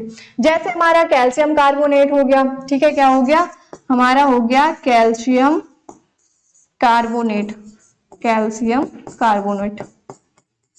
ठीक है, अब फिर हमारा HGS हो गया। HGS को हम लोग क्या बोलते हैं भाई, जो हमारा HGS होता है उसको हम लोग क्या बोलते हैं, उसको हम लोग पारासल्फाइड बोलते हैं, पारासल्फाइड। ठीक है, और ये जो पारा होता है इसको मरकरी भी बोलते हैं। ठीक है, क्या बोलते हैं, मरकरी भी बोलते हैं, तो इसको हम लोग मर्क्यूरस ऑक्साइड भी, सल्फाइड भी बोल सकते हैं। ठीक है, तो ये क्या है, ये हमारी संयुक्त अवस्था में पाई जाने वाली धातु है। अब यहाँ से आपके क्वेश्चन आएंगे। ठीक है, क्या आएंगे, आपके सब्जेक्टिव क्वेश्चन आएंगे, जो भी आपके बोर्ड एग्जाम के लिए बहुत ज्यादा इंपॉर्टेंट है। ठीक है, जो कि आपके एग्जाम में पूछे जाते हैं। ठीक है, यहाँ से आपके जो क्वेश्चन है वो आपके एग्जाम में पूछे जाते हैं। पहला जैसे क्वेश्चन आपका दिया है, खनिज किसे कहते हैं। यहाँ पे आपको बताना है कि जो खनिज है वो मतलब खनिज किसे कहते हैं, क्या होते हैं खनिज, है ना। नाम तो बहुत सुनते हैं खनिज, लेकिन होता क्या है ना, क्या होता क्या है, ये तो पता होना चाहिए ना कि खनिज किसे कहते हैं। तो आंसर आप क्या लिखेंगे कि ऐसे खनिज या फिर खनिज ऐसे भौतिक पदार्थ हैं। ठीक है, क्या है कि जो खनिज है वो ऐसे भौतिक पदार्थ हैं जो खान से खोदकर निकाले जाते हैं। खनिज कह रहा है, खनिज जो है वो खनिज ऐसे भौतिक पदार्थ होते हैं जिनको हम लोग क्या करते हैं, खोद कर। ठीक है, खान से खोद कर। आप लोग सुने कोयले की खान हो गई, है ना, कोयले की खान हो गई, तो उसमें जैसे कोयले की खान से क्या निकलता है भाई, कोयला निकलता है। इसी तरह जो हमारे खनिज है, ठीक है, क्या है, खनिज ऐसे भौतिक पदार्थ होते हैं जो खान से खोद कर निकाले जाते हैं, या फिर पृथ्वी की सतह पे। ठीक है, या फिर क्या होते हैं, पृथ्वी की सतह में विद्यमान हर धातु। ठीक है, क्या होती है कि हर धातु मुक्त ठोस युक्त ठोस को खनिज कहते हैं। क्या कह रहा है कि जो खनिज होता है वो ऐसे भौतिक पदार्थ होते हैं या तो खान से खोद कर निकाले जाएंगे, या फिर क्या होगा, पृथ्वी की सतह पे वो विद्यमान होंगे। क्या होंगे, विद्यमान होंगे। हर धातु जो होती है वो युक्त, ठीक है, क्या होती है, युक्त ठोस खनिज कहते हैं। ठीक है, हर धातु जो युक्त होती है ठोस को, उसको हम लोग क्या बोलते हैं, खनिज कहते हैं। कुछ उपयोगी खनिज पदार्थों के नाम यहाँ पे आपके सामने दिए हुए हैं। जैसे पहला आपका हो गया लोहा, अभ्रक, कोयला, बॉक्साइड हो गया, नमक हो गया, जस्ता हो गया, चूना पत्थर इत्यादि। ठीक है, ये क्या है, ये आपके कुछ खनिज उपयोगी पदार्थ होते हैं। ठीक है, क्या है, खनिज उपयोगी पदार्थ है। भाई आपका लोहा हो गया, है ना, लोहा हो गया, फिर आपका अभ्रक हो गया, कोयला हो गया, है ना, जैसे बताया था कोयला जो है क्या होता है, खान से ही तो निकाला जाता है ना, खान से खोदकर ही तो निकाला जाता है। फिर आपका बॉक्साइड हो गया, है ना, नमक हो गया, जस्ता हो गया, चूना पत्थर हो गया इत्यादि। ये सब क्या है, ये सब आपके खनिज है, उपयोगी खनिज है। ठीक है, तो एक बार फिर से देख लेते हैं कि खनिज क्या होता है। तो खनिज आपके ऐसे भौतिक पदार्थ होते हैं जो क्या होते हैं, जिनको हम लोग खान से खोद कर निकालते हैं। ठीक है, क्या करते हैं, खान से खोद के निकाले जाते हैं, उनको हम लोग क्या बोलते हैं, खनिज कहते हैं। या फिर वो क्या होते हैं, पृथ्वी की सतह में विद्यमान, पृथ्वी की जो सतह है उसमें विद्यमान जो हर धातु है, यानी कि हर धातु जो है वो युक्त ठोस, अगर ठोस है तो वो क्या है, उसको हम लोग खनिज बोलेंगे। ठीक है, क्या बोलेंगे, खनिज बोलेंगे। आगे देखते हैं, अगला क्वेश्चन हमारा दिया है, अयस्क किसे कहते हैं और यह कितने प्रकार के होते हैं। यहाँ पे आपको बताना है कि जो आपके अयस्क होते हैं वो क्या होते हैं और कितने प्रकार के होते हैं। ठीक है, जल्दी से देखो जल्दी देखो इसको, फिर बताते हैं। ठीक है, पढ़ो, अच्छे से पढ़ो इसको।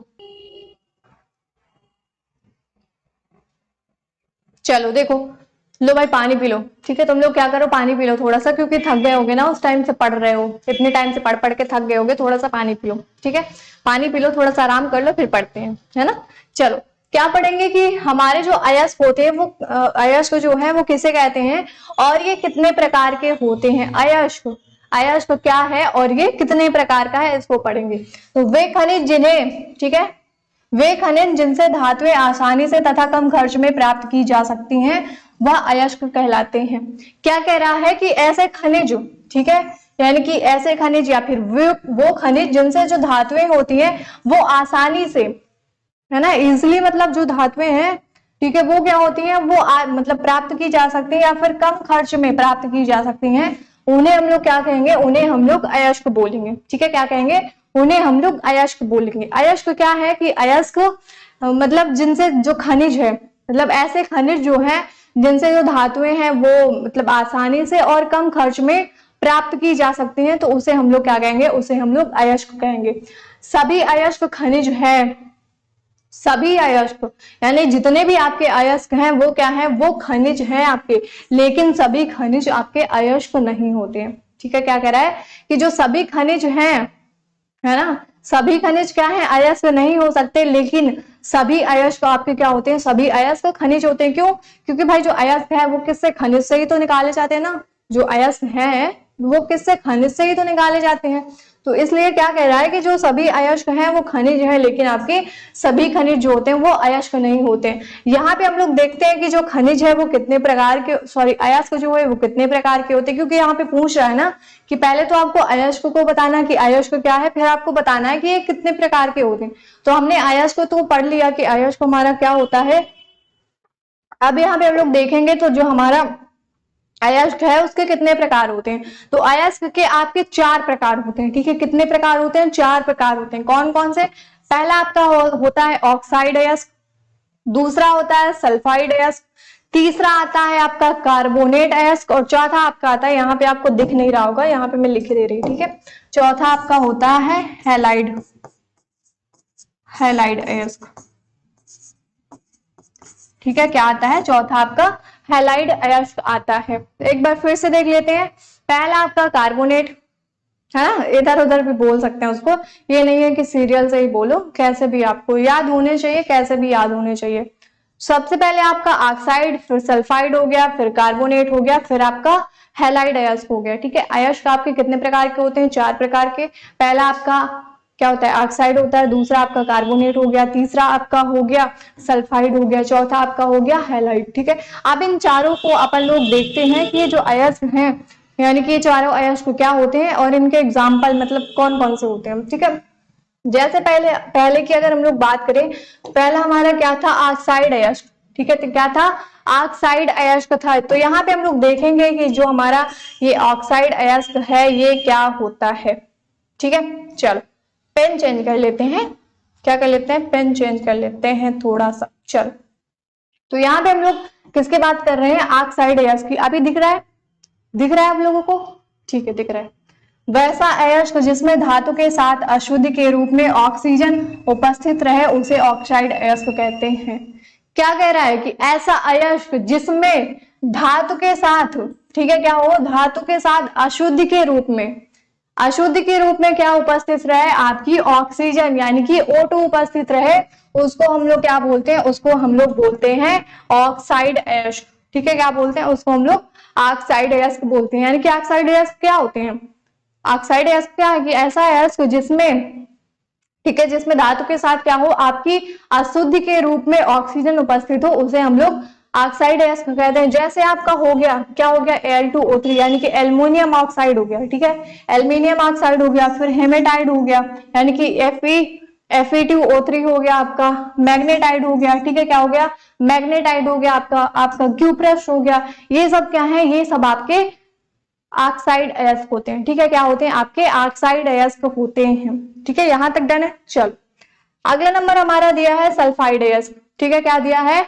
अगला दिया है हमारा सल्फाइड अयस्क। अब देखते हैं हम लोग कि सल्फाइड अयस्क क्या होता है। तो कहता है कि वैसा अयस्क जिनमें धातु के साथ अशुद्ध के रूप में सल्फर उपस्थित रहे उसे सल्फाइड अयस्क कहते हैं। हमने ऑक्साइड अयस्क में क्या पढ़ा कि ऐसा अयस्क जिसमें धातु में अशुद्ध के मतलब धातु के साथ अशुद्ध के रूप में ऑक्सीजन उपस्थित रहे उसे हम लोग ऑक्साइड अयस्क बोलते हैं। अगर हम लोग सल्फाइड अयस्क की बात करें तो इसमें भी हो गया ना कि धातु के साथ क्या होगा, जो सल्फाइड है आपका सल्फर है, सल्फर जो है वो अशुद्ध के रूप में उपस्थित रहे तो उसे हम लोग क्या बोलेंगे, सल्फाइड अयस्क बोलेंगे। जैसे आपके एग्जाम्पल में हो गया आयरन सल्फाइड, ठीक है, क्या हुआ, आयरन सल्फाइड हो गया। फिर आपका कॉपर पायराइट हो गया, क्या हो गया, कॉपर पायराइट हो गया। कॉपर ग्लांस आपका हो गया, है ना, क्या हो गया, कॉपर ग्लांस यानी कि CuS हो गया, जिसका फॉर्मूला जो होता है वो CuS होता है। फिर आपका सिनेवार हो गया, ठीक है, यानी कि HgS, जिसको हम लोग पीछे भी पढ़े थे ना, पारा सल्फाइड, क्या पढ़ते, पारा सल्फाइड। फिर आपका जिंक ब्लेड यानी कि ZnS, जिसको हम लोग जिंक सल्फाइड बोलते हैं, ठीक है, क्या बोलते हैं, जिंक सल्फाइड इसको हम लोग बोलते हैं, जिसको जिंक ब्लेड के नाम से भी जानते हैं। तो हमारा दो जो ऑक्साइड थे वो तो कंफर्म हुआ, क्लियर हुए, यानी कि पहला आपका ऑक्साइड अयस्क, दूसरा आपका सल्फाइड अयस्क। ऑक्साइड में क्या होता है कि धातु में अशुद्ध धातु के साथ अशुद्ध के रूप में ऑक्सीजन उपस्थित रहेगा। सल्फाइड में क्या होगा कि धातु के साथ अशुद्ध के रूप में आपका सल्फर उपस्थित होगा। अब हम लोग तीसरे अयस्क की बात करते हैं। तीसरा हमारा क्या है, कार्बोनेट अयस्क, ठीक है, क्या है, कार्बोनेट अयस्क। अब इसमें क्या होगा कि धातु के साथ अशुद्ध के रूप में क्या उपस्थित होगा, आपका कार्बन उपस्थित होगा। देखो क्या उपस्थित होगा, कार्बन। वही सेम यहाँ पे लिखा है, देखो, वैसा अयस्क जिनमें धातु के साथ अशुद्ध के रूप में कार्बन उपस्थित रहे उसे कार्बोनेट अयस्क कहते हैं। भाई इसके नाम से ही पता चल रहा है ना, क्या हो रहा है, इसके नाम से ही पता चल रहा है। ऑक्साइड यानी कि ऑक्सीजन होगा, सल्फाइड यानी कि सल्फर आगा होगा, कार्बोनेट यानी क्या होगा, उसमें कार्बन होगा। जैसे एग्जांपल में आपका कैल्शियम कार्बोनेट हो गया, है ना, क्या हो गया, कैल्शियम कार्बोनेट। मैग्नीज कार्बोनेट हो गया या फिर मैग्नीशियम कार्बोनेट आपका हो गया, है ना। केलेमाइनर आपका हो गया जिंक कार्बोनेट, ठीक है, क्या हो गया आपका, जिंक कार्बोनेट हो गया। अगला आपका दिया है हाइलाइड, या फिर ऐसे को हम लोग किसके नाम से जानते हैं, क्लोराइड अयस्क के नाम से भी जानते हैं, ठीक है। चौथा जो हमारा आता है हाइलाइड अयस्क। हाइलाइड अयस्क को हम लोग क्लोराइड अयस्क के नाम से भी जानते हैं। वैसा अयस्क जिसमें धातु के साथ अशुद्धि के रूप में हैलोजन यानी कि क्लोरीन, फ्लोरीन, ब्रोमीन एवं आयोडीन उपस्थित रहे, ठीक है। हैलोजन आपके क्या होते हैं, हैलोजन आपके यही तो हैं, क्लोरीन, फ्लोरीन, ब्रोमीन और आयोडीन आपके क्या है, हैलोजन तत्व ही तो हैं, क्या है आपके, हैलोजन तत्व ही तो हैं। तो जब इसमें क्या होगा कि धातु के साथ जब ये हैलोजन यानी कि क्लोरीन आपका हो गया, ब्रोमीन हो गया, आपका आयोडीन हो गया, है ना, फ्लोरीन हो गया, ये अगर उपस्थित रहेंगे तो उन्हें हम लोग क्या बोलेंगे, उन्हें हम लोग हाइलाइड अयस्क बोलेंगे, ठीक है, क्या बोलेंगे, हाइलाइड अयस्क बोलेंगे। जैसे आपका हो गया रॉक साल्ट यानी कि NaCl, इसमें क्या है भाई, हाइलोजन का जो तत्व है, हाइलोजन तत्व कौन सा है, क्लोरीन है, ब्रोमीन है ना, आयोडीन है और आपका फ्लोरीन है। तो यहाँ पे NaCl यानी कि आपका जो साधारण नमक होता है उसमें क्लोरीन होता है ना, क्या होता है, क्लोरीन, यानी कि रॉक साल्ट जिसको बोलते हैं NaCl, है ना। सोडियम क्लोराइड हो गया आपका, फ्लोस्फर आपका हो गया, फ्लोस्फर आपका हो गया यानी कि CaF2, ठीक है, क्या हुआ, CaF2, ठीक है। ये क्या है, ये आपके हाइलाइड अयस्क होते हैं। अब यहाँ पे हम लोग देखते हैं कि धातु कर्म किसे कहते हैं। अगला क्वेश्चन हमारा जो है वो है धातु कर्म किसे कहते हैं, ठीक है, क्या दिया है कि जो धातु कर्म होता है वो किसे कहते हैं। तो आप लोग आंसर में क्या लिखेंगे कि अयस्कों से धातुओं को बाहर निकालने के पूरे प्रक्रम को ही धातु कर्म कहते हैं। क्या कह रहा है कि जो हमारे अयस्क होते हैं उनमें से धातु जो हमारी होती है उनको बाहर निकालने की जो प्रक्रम होती है, जो बाहर निकालने की पूरी प्रोसेस होती है, उसी को हम लोग क्या बोलते हैं, उसी को हम लोग धातु कर्म कहते हैं, ठीक है, क्या कहते हैं, धातु कर्म कहते हैं, ठीक है। धातु कर्म के सिद्धांत निम्न है। जो आपका धातु कर्म होता है उसके जो सिद्धांत होते हैं वो निम्न होते हैं। पहला आपका दिया है, अधिक क्रियाशील धातु को वैद्युत अपघटन विधि द्वारा निकालते हैं। देखो जो सबसे अधिक क्रियाशील यानी कि अधिक क्रियाशील धातु होगी उसको हम लोग किसके द्वारा निकालते हैं, वैद्युत अपघटन विधि के द्वारा निकालते हैं। दूसरा आपका दिया है बीच की धातु, ठीक है, बीच की धातु जो ना तो अधिक क्रियाशील हो और ना ही कम क्रियाशील हो, जो मतलब मिडिल में होगी, बीच में होगी, जो ना तो कम क्रियाशील होगी और ना ही अधिक क्रियाशील होगी, ठीक है। तो ऐसी जो धातुएं होती हैं उनको हम लोग किसके द्वारा निकालते हैं, यानी कि क्या कह रहा है, बीच की धातु जो ना तो अधिक क्रियाशील होगी और ना ही कम क्रियाशील होगी, ठीक है, उसे हम लोग भर्जन और निस्तापन के विधि के द्वारा निकालते हैं। किसके द्वारा निकालते हैं उसको हम लोग, भर्जन या फिर निस्तापन किसके, निस्तापन विधि के द्वारा निकालते हैं। अगला आपका दिया है कम क्रियाशील धातु को गर्म करके निकालते हैं। क्या कह रहा है कि जो हमारी कम क्रियाशील धातुएं होती हैं उनको हम लोग क्या करते हैं, उनको हम लोग गर्म करके यानी कि हीट करके उनको बाहर निकालते हैं। एक बार फिर से देख लेते हैं कि जो धातु कर्म होते हैं वो क्या होते हैं कि अयस्क को धातुओं से बाहर मतलब अयस्क से जो धातु होते हैं उनको बाहर निकालने का जो पूरा प्रक्रम होता है उसको हम लोग धातु कर्म कहते हैं। धातु कर्म के 4 सिद्धांत दिए हुए हैं। पहला दिया है आपका जो सबसे अधिक मतलब अधिक क्रियाशील धातु होगी उसको हम लोग वैद्युत अपघटन विधि के द्वारा बाहर निकालते हैं। फिर आपका दिया है जो बीच की धातु होगी, है ना, मिडिल वाली होगी, ना तो कम क्रियाशील होगी और ना ही ज्यादा क्रियाशील होगी, उसको हम लोग किसके द्वारा, भर्जन या फिर भर्जन और निस्तापन के विधि के द्वारा निकालते हैं। चौथा आपका दिया है तीसरा आपका दिया है कि जो कम क्रियाशील होते हैं उनको हम लोग क्या करते हैं, उनको हम लोग गर्म करके बाहर निकाल लेते हैं। ठीक है, चलो अब यहाँ पे हमारा दिया है अयस्कों का सांद्रण क्यों किया जाता है और कितने प्रकार से किया जाता है। अगला क्वेश्चन हमारा क्या दिया है, क्वेश्चन कहता है कि अयस्क का जो सांद्रण होता है वो क्यों किया जाता है और ये कितने प्रकार से किया जाता है। अयस्क का जो सांद्रण है भाई, अयस्क का सांद्रण क्या है ना, पहले तो ये देखो अयस्क का सांद्रण क्या है, फिर ये कितने प्रकार का होता है उसको भी देखेंगे। अयस्क में उपस्थित अशुद्धियों से दूर करने के लिए अयस्क को सांद्रण किया जाता है। अयस्क का जो सांद्रण होता है वो निम्नलिखित प्रकार से किया जाता है। यहाँ पे क्या कह रहा है कि जो हमारे अयस्क होते हैं उनमें से जो अशुद्धियां हैं, ठीक है, क्या है, जो अशुद्धियां हैं उनको दूर करने के लिए अयस्कों का क्या किया जाता है, सांद्रण किया जाता है। और ये जो अयस्कों का सांद्रण होता है ये निम्न प्रकार से किया जाता है। पहला तो आपका दिया है हाथ से चुनकर, ठीक है, क्या किया है, पहला दिया है आपका हाथ से चुनकर। जैसे आप लोग चावल बनाते हो, दाल बनाते हो ना, तो उसको बनाने से पहले उस पर जो कंकड़ पत्थर होते हैं उनको क्या करते हैं, हाथ से निकालते हैं। ठीक है, क्या करते हैं, हाथ से निकालते हैं, है ना। तो पहला आपका क्या दिया है, हाथ से चुनकर। वैसे अशुद्धि जो, ठीक है, वैसे अशुद्धि जो आकार में बड़े होते हैं उनके लिए यह विधि प्रयोग में लाई जाती है। अभी जो हाथ से चुनने वाली जो विधि है ये किसमें लागू होती है, ऐसी अशुद्धि जो क्या होती है, बड़ी, जिनके आकार बड़ा होता है, उसके लिए हम लोग क्या करते हैं, इस प्रयोग को करते हैं। ठीक है, यानी कि इस प्रयोग में लाई जाती है हाथ से चुनकर जो विधि होती है। दूसरा दिया चलने से चालकर, जैसे, है ना, जैसे मान लो हो गया, क्या हो गया, आटा हो गया आपका, है ना, क्या हो गया, आटा हो गया, सूजी वगैरह हो गई, इनमें जो थोड़े बहुत कंकड़ पत्थर होते हैं उनका हम लोग क्या करते हैं, चलनी से चालते हैं ना। आटा हो गया तो उसमें मतलब आटा पीस बने गए, आटा पीस के ऊपर कभी कभी बीच में उसमें क्या होता है, गेहूं चला आता है ना, खड़ा गेहूं रहता है, तो उसको हम लोग क्या करते हैं, उसको हम लोग चलने से चालते हैं। तो हमारा जो अच्छा आटा होता है वो नीचे चला जाता है और जो खराब होता है उसमें थोड़ा चोकर वगैरह होता है वो हमारा ऊपर रह जाता है ना, चलने की विधि के द्वारा। तो चलने से चालकर क्या होता है कि बहुत छोटे अशुद्धि जिन्हें हाथ से चुनना संभव नहीं होता है ना, ऐसी अशुद्धि जिनको हम लोग क्या करते हैं, हाथ से, मतलब हाथ से हम उनको नहीं चुन सकते हैं, चुनना संभव नहीं है, उसे हम चलनी से चालकर अशुद्धि को अलग करते हैं। क्या कह रहा है कि जो ऐसी अशुद्धि होती है जो बहुत छोटी होती है, जिनको हम लोग हाथों से नहीं निकाल सकते हैं, उसके लिए हम लोग क्या करते हैं, उसके लिए हम ये चलनी विधि का उपयोग करते हैं। ठीक है, फिर हमारा दिया ओसाई के द्वारा, है ना, क्या दिया है, ओसाई के द्वारा। आप ये ओसाई के द्वारा जैसे देखो गेहूं हो गया आपका, है ना, धान वगैरह हो गया और सरसों हो गया, चना हो गया, है ना, ये सब क्या करते हैं, इन सब में जैसे कंकड़ पत्थर आपके आ गए, कुछ थोड़ा बहुत और घास वगैरह होगी, उसको हम लोग क्या करते हैं, उसको हम लोग ओसा के, है ना, ओसाई के द्वारा करते हैं ना, ओसाई के द्वारा उसको हम लोग साफ करते हैं।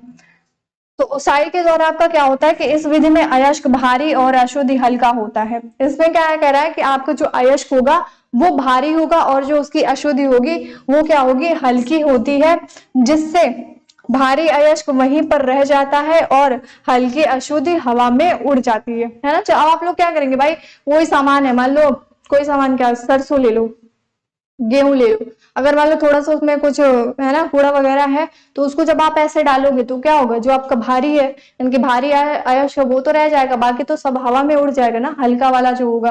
तो इसके लिए हम लोग क्या करते हैं, ओसाई के द्वारा ये प्रयोग करते हैं। ठीक है, चलिए अब यहाँ पे आपकी दी है गुरुत्व पृथक्करण विधि या द्रव चलित विधि। ठीक है, क्या दी है, गुरुत्व पृथक्करण विधि या फिर आपकी, या इसी को हम लोग द्रव चलित विधि के नाम से जानते हैं।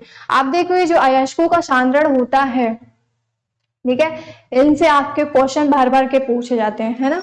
आपको दे दिया जाएगा कि गुरुत्व पृथक्करण विधि क्या है ना, कैसे की जाती है, इमेज उमेज उसमें मतलब डायग्राम सचित्र वर्णन करो, ये आपको डायग्राम भी बनाने के लिए दिया जाएगा। तो यहाँ पे आपको ध्यान से देखना है, ठीक है, क्या करना है, यहाँ पे आपको ध्यान से देखना है, ठीक है, सारी चीजों को अच्छे से समझना है, जो भी आपको बता रही हूँ वो आपको अच्छे से समझना है, ठीक है। अपना आंख और अपना कान, है ना, सब कुछ खोल के आपको बैठना है, और साथ ही साथ अपना छोटू सा दिमाग को भी, ठीक है, कि पता चले आंख और कान खुला है, हाँ हाथ से लिख रहे हैं बट दिमाग कहीं और ही चल रहा है ना, ऐसा नहीं करना है। सारी चीजें आपको अपना ब्रेन, अपना हाथ, अपनी आंखें, अपने कान सब कुछ खोल के रखना है, ठीक है। चलो यहाँ पे हम लोग क्या पढ़ेंगे, यहाँ पे हम लोग पढ़ेंगे गुरुत्व पृथक्करण विधि या द्रव चलित विधि। इस विधि में क्या होता है कि इस विधि में अयस्क भारी और अशुद्धि हल्के होते हैं, ठीक है। ये जो विधि होती है, इस विधि में हम लोग क्या करते हैं कि जो हमारा अयस्क है वो क्या होगा, वो भारी होगा, है ना, वो क्या होगा, वो भारी होगा, और जो अशुद्धि होगी वो हल्की होती है। इसमें अयस्क का महीन, ठीक है, इसमें अयस्क का महीन चूड़ करके क्या करते हैं, दाब स्थान पर रखा जाता है। उसके बाद उस पर से जल का प्रवाह कराया जाता है, जिसके अयस्क और अशुद्धियां अलग हो जाती हैं। क्या कह रहा है कि ये जो विधि होती है, यानी कि गुरुत्व पृथक्करण जो विधि होती है, इसमें क्या करते हैं, इसमें जो हमारा अयस्क होता है वो भारी होता है, और जो हमारी अशुद्धि होती है वो क्या होती है, वो हल्की होती है। इसमें हम लोग क्या करते हैं, अयस्क, जो हमारा अयस्क हो उसको हम लोग क्या करते हैं, महीन उसका चूर्ण बना लेते हैं, ठीक है, उसका क्या करते हैं, महीन चूर्ण बना लेते हैं। फिर क्या करते हैं, दाब स्थान पर उसको हम लोग रख देते हैं। उसके बाद उस पर हम लोग क्या करते हैं, जल प्रवाहित कर देते हैं, यानी कि पानी डालते हैं, ठीक है, क्या करते हैं, पानी डालते हैं, जिससे हमारा जो अयस्क है और जो हमारी अशुद्धियां हैं वो अलग अलग हो जाती हैं। जैसे देखो यहाँ पे ये डायग्राम भी दिया गया है, इसको यहां से समझते हैं, ठीक है। ये आपका बर्तन है, ठीक है, एक बर्तन है, आपने बाल्टी ले ली या फिर टब ले लिया, कुछ भी ले लिया। इसमें क्या किया, इसमें आपने अयस्क जो आपका था उसका चूर्ण बना के इसमें डाल दिया, ठीक है। अब आप लोग क्या करेंगे, आप लोग यहाँ से पानी जो है उसको प्रवाहित करेंगे, ठीक है, क्या करेंगे, पानी को प्रवाहित करेंगे, तो आपका जो अशुद्धि रहेगी और जो अयस्क है वो क्या होंगे, वो अलग अलग आपके हो जाएंगे, ठीक है। चलो अब अगला नंबर आपका दिया है फेन प्लवन विधि, ठीक है। अगला नंबर क्या दिया, अगला नंबर दिया है फेन प्लवन विधि। अब इस विधि में देखते हैं कि ये फेन प्लवन विधि क्या होती है। तो इस विधि में अयस्क का महीन चूर्ण करके पात्र में डाल दिया जाता है, ठीक है। ये जो फेन प्लवन विधि होती है, इसमें क्या करते हैं, जो हमारा अयस्क है उसको हम लोग महीन चूर्ण बनाकर, यानी कि उसको पीस करके क्या करते हैं, पात्र में डाल दिया जाता है या फिर डाल देते हैं। फिर हम लोग तारपीन यानी कि भारी तेल मिश्रित जल में क्या करते हैं कि तारपीन जो होता है वो मिश्रित जल में जब वायु का झोंका, ठीक है, क्या करते हैं, जब वायु का झोंका प्रवाहित कराया जाता है तो अयस्क हल्का होने के कारण फेन के साथ ऊपर चला जाता है और अशुद्धियां जो होती हैं वो नीचे तली में बैठ जाती हैं। यह विधि सल्फाइड अयस्क के लिए प्रयोग में लाई जाती है। ये जो फेन प्लवन विधि होती है किसके लिए प्रयोग में लाई जाती है, ये सल्फाइड अयस्क के प्रयोग में लाई जाती है, ठीक है। इस विधि में क्या करते हैं, इस विधि में जो हमारा अयस्क होता है उसको हम लोग महीन चूर्ण बना लेते हैं। फिर हम लोग क्या करते हैं, एक उसको हम लोग किस में डाल देते हैं, पात्र में डाल देते हैं। पात्र में डालने के बाद क्या करते हैं, उसमें भारी तेल यानी कि तारपीन का तेल जल में मिश्रित करके यानी कि जल में घोल करके उसमें क्या करते हैं, वायु का झोंका प्रवाहित किया जाता है। फिर क्या होता है, ये जो अयस्क होता है हल्का होने के कारण क्या होता है कि फेन के साथ ऊपर यानी कि जो झाग होता है उसमें चला जाता है। बाकी जो अशुद्धियां होती हैं वो नीचे तली में बैठ जाती हैं। और ये जो प्रयोग होता है ये किसके लिए किया जाता है, ये सल्फाइड अयस्क के लिए किया जाता है। यहाँ पे देखो, यहाँ पे आपने क्या किया, यहाँ पे आपने पात्र यानी कि एक टब मान लो ले लिया। टब में आपने क्या किया, जो आपका अयस्क है उसका महीन चूर्ण बना लिया। चूर्ण बना के क्या कर दिया, आपने पात्र में डाल दिया, ठीक है, क्या कर दिया, पात्र में ऐसे ऐसे डाल दिया, ठीक। पात्र में डालने के बाद यानी कि इस टब में डालने के बाद आपने क्या किया, तारपीन का यानी कि जो भारी तेल है उसको जल में मिश्रित करके फिर इसमें डाल दिया, ठीक है, क्या कर दिया, जल में मिश्रित करके इसमें डाल दिया। ये देखो है ना, जड़ तथा चीड़ का तेल यानी कि तारपीन का तेल आपने डाल दिया। अब आप लोग क्या करेंगे, ऊपर से इसमें वायु क्या करेंगे, वायु यानी कि हवा को प्रवाहित करेंगे। तो जो आपकी अशुद्धियां होंगी वो क्या होंगी, वो नीचे बैठ जाएंगी। क्यों, क्योंकि अशुद्धियां आपकी भारी है इसमें। और आपका जो झाग है ना, ये झाग ऊपर बना, यानी बुलबुला जैसे झाग जैसे होता है ना, आप लोग नहाते हो है ना, मान लो कपड़े धोने हैं, उसमें आपने निरमा डाला, बाल्टी ले ली, निरमा डाला, उसको ऐसे हाथ से है ना हिलाया हिलाया, ऊपर क्या होता है, बहुत बड़ा सा झाग बन जाता है ना, क्या होता है, झाग बन जाता है। उसी तरह यहाँ पे भी क्या होता है, ये झाग ऐसे ऐसे बन जाता है। ठीक है, तो अशुद्धि जो भारी होती है वो क्या होती है, वो नीचे यहाँ पे बैठ गई। ठीक है, ये क्या है, ये आपकी अशुद्धियां हैं जो नीचे बैठी हुई है। अयस्क आपका क्या है, अयस्क आपका हल्का है, तो जब हम इसमें क्या करेंगे, वायु को प्रवाहित करेंगे यानी कि हवा देंगे इसको, तो हमारी अशुद्धियां क्या हो, सॉरी अयस्क, जो शुद्ध अयस्क होगा वो क्या होगा, वो झाग के साथ ऊपर आ जाता है। ठीक है, क्या हो जाता है, झाग के साथ ऊपर आ जाता है, और जो अशुद्धियां वो भारी होने के कारण नीचे बैठ जाती है। ठीक है, तो ये क्या होती है, ये हमारी फेन प्लवन विधि होती है। ठीक है, आगे बढ़ते हैं। अगली विधि हमारी चुंबकीय पृथक्करण विधि। ठीक है, अगली विधि जो हमारी है वो है चुंबकीय पृथक्करण विधि। अब इसमें क्या होता है कि इस विधि में अयस्क का महीन चूर्ण करके अयस्क को हापर, ठीक है, किसमें, हापर में रख देते हैं। जब मोटर की सहायता से बेल्ट घूमता है तो बिना चुंबकीय गुण वाला पदार्थ आगे गिरता है और चुंबकीय गुण वाला पदार्थ पीछे गिरता है। इस प्रकार के अयस्क एवं अशुद्धि को अलग किया जा सकता है। इस प्रकार से क्या करते हैं, अयस्क को और जो अशुद्धि है उसको अलग किया जा सकता है। ठीक है, क्या करते हैं, अलग किया जा सकता है। चलो एक बार इसको फिर से अच्छे से ध्यान से पढ़ लेंगे, फिर अपन लोग करते हैं। ठीक, चलो चलो चलो, इसका ये जो फिगर है ना, ये भी आपको क्या करना है, ये भी आपको याद करना पड़ेगा, क्योंकि आपके एग्जाम में जब ये क्वेश्चन आता है ना, तो वहां पे आपसे क्या करता है, डायग्राम बनाने के लिए भी आपको देता है। ठीक है, क्या करता है, डायग्राम बनाने के लिए भी देता है। आपको दे देगा क्या दे देगा, चुंबकीय पृथक्करण जो विधि है उसको लिखो, और साथ ही साथ क्या करना होगा, आपको उसका डायग्राम भी बनाना होगा। तो चुंबकीय पृथक्करण हमारी विधि क्या होती है कि इस विधि में अयस्क का क्या करते हैं, महीन चूड़ बना लेते हैं। ठीक है, क्या करते हैं, सब में ही हम लोग महीन चूड़ बनाते हैं, किसका, अयस्क का। फिर हम लोग क्या करते हैं, अयस्क को हम लोग हापर में रख देते हैं। ठीक है, किस में रख देते हैं, अयस्क को हम लोग हापर में रख देते हैं।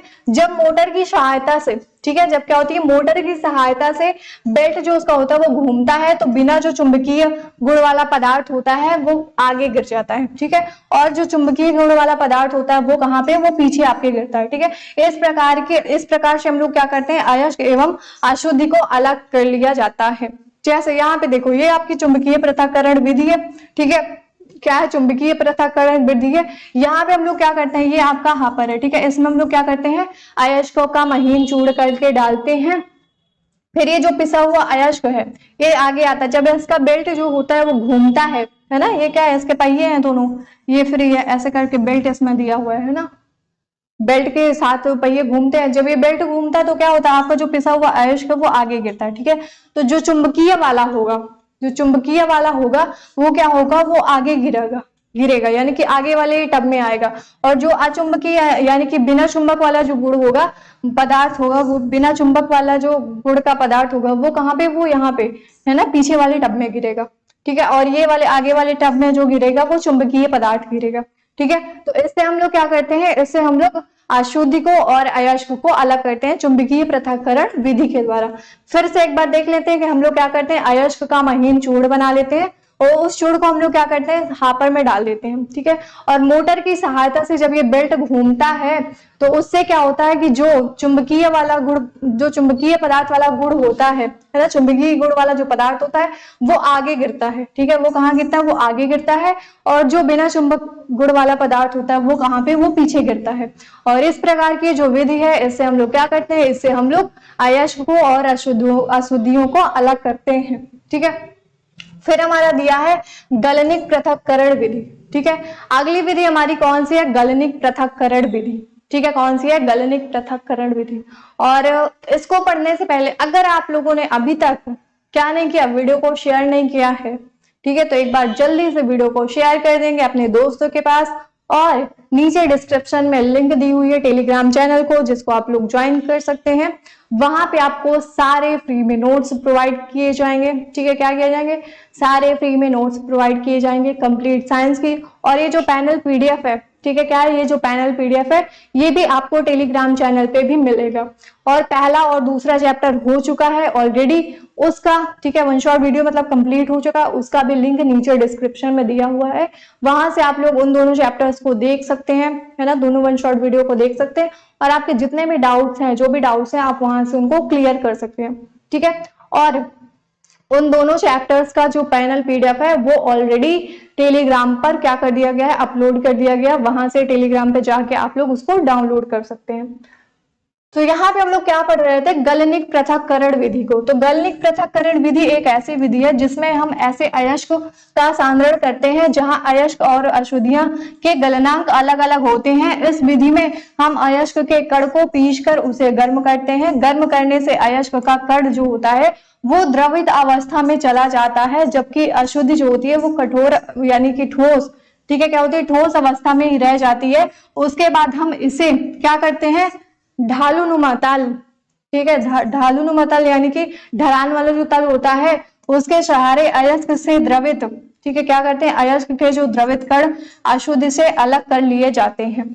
क्या कहता है कि ये जो गलनिक पृथक्करण विधि होती है इसमें हम लोग क्या करते हैं, हमारा ये जो अयस्क है, ठीक है, अयस्क का जो हम लोग सांद्रण करते हैं तो उसमें क्या होता है कि जो अयस्क है और अशुद्धि है इसके जो गलनांक होते हैं वो अलग अलग होते हैं।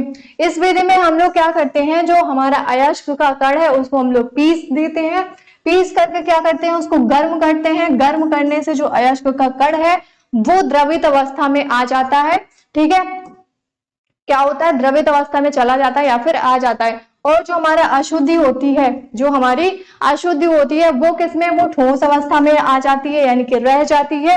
उसके बाद हम इसे एक, ठीक है, एक ढालुनुमा तल यानी कि ढलान वाले तल में क्या करते हैं, ढलान वाले तल के सहारे हम लोग अयस्क जो होता है उसको, और अयस्क जो हमारा है वो द्रवित कण में और हमारी जो अशुद्धि है वो अलग वहां से कर लेते हैं, ठीक है, क्या कर लेते हैं, वहां से हम लोग उसको अलग कर लेते हैं। आगे बढ़ते हैं, अगला हमारा दिया है, अगला क्वेश्चन क्या दिया है, भर्जन या जारण किसे कहते हैं।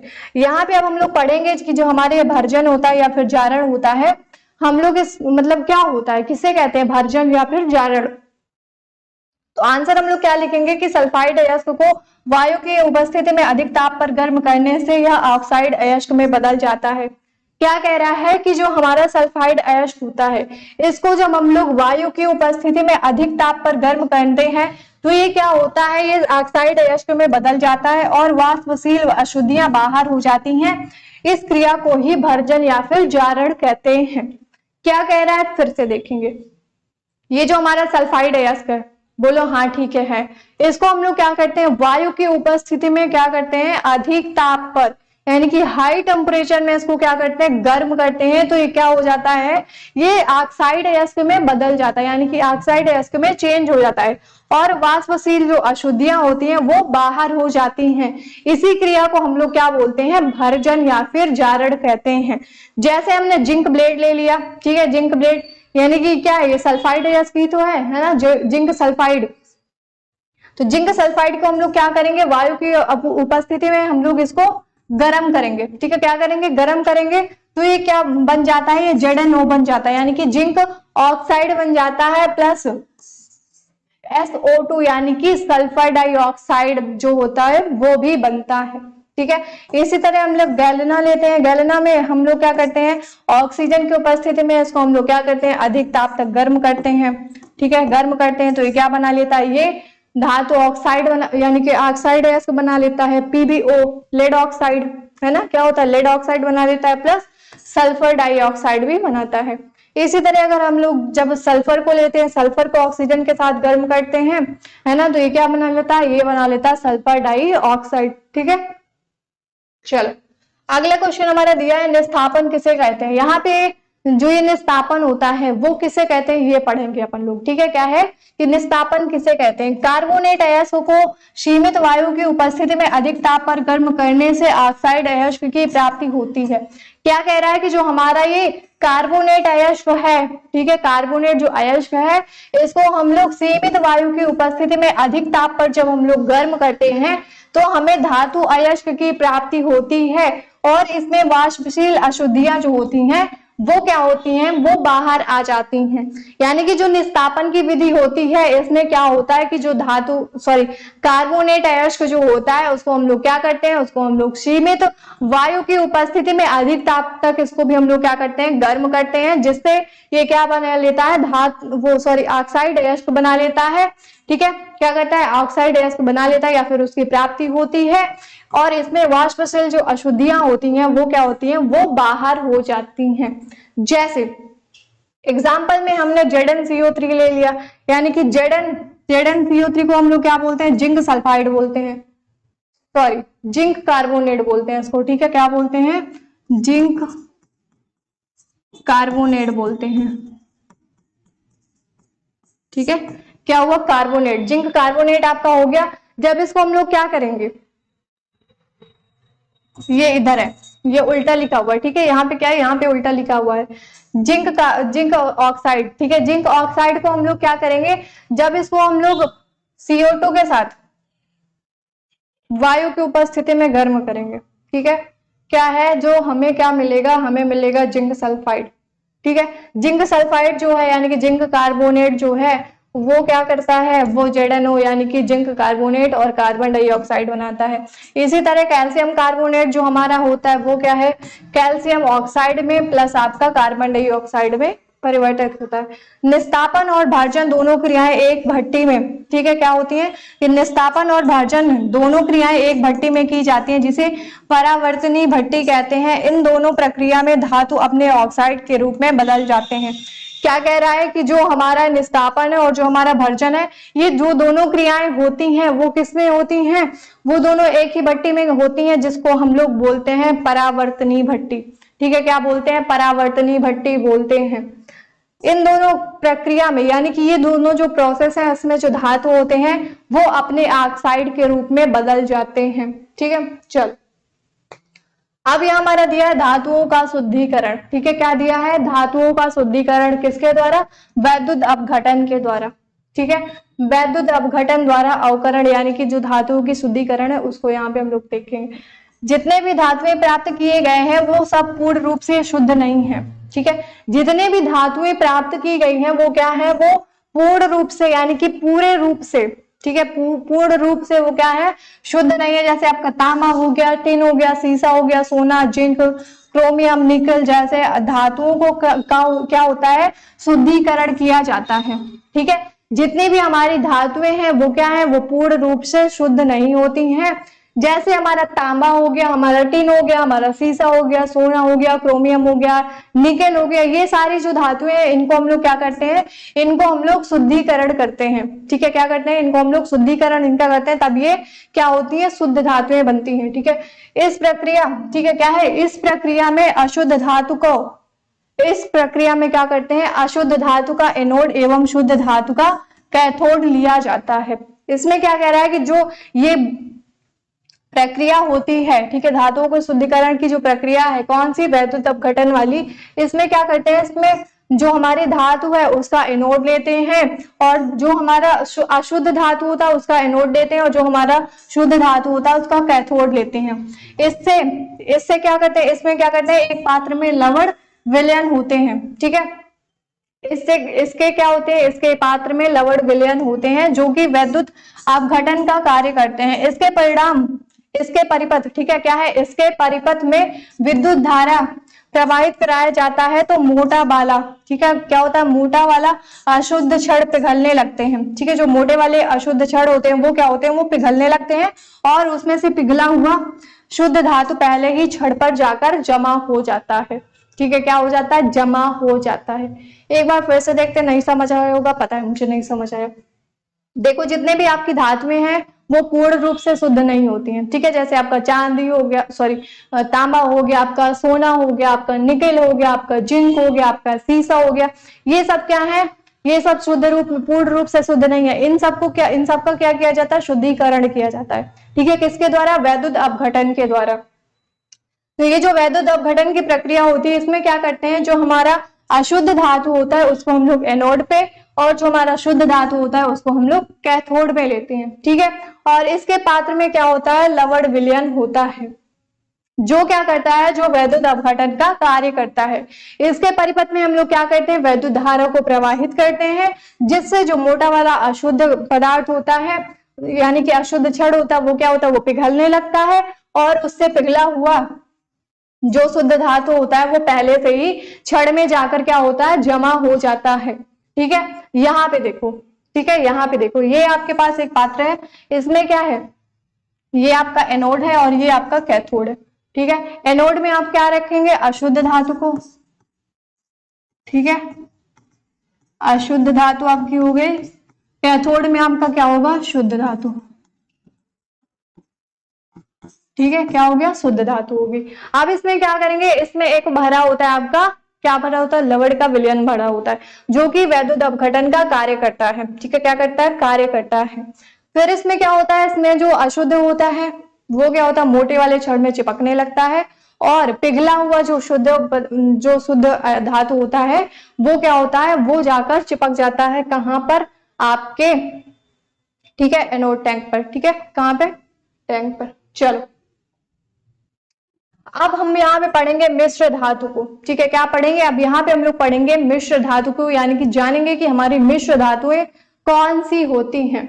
जब दो या दो से अधिक, ठीक है, क्या दिया है, जब दो या दो से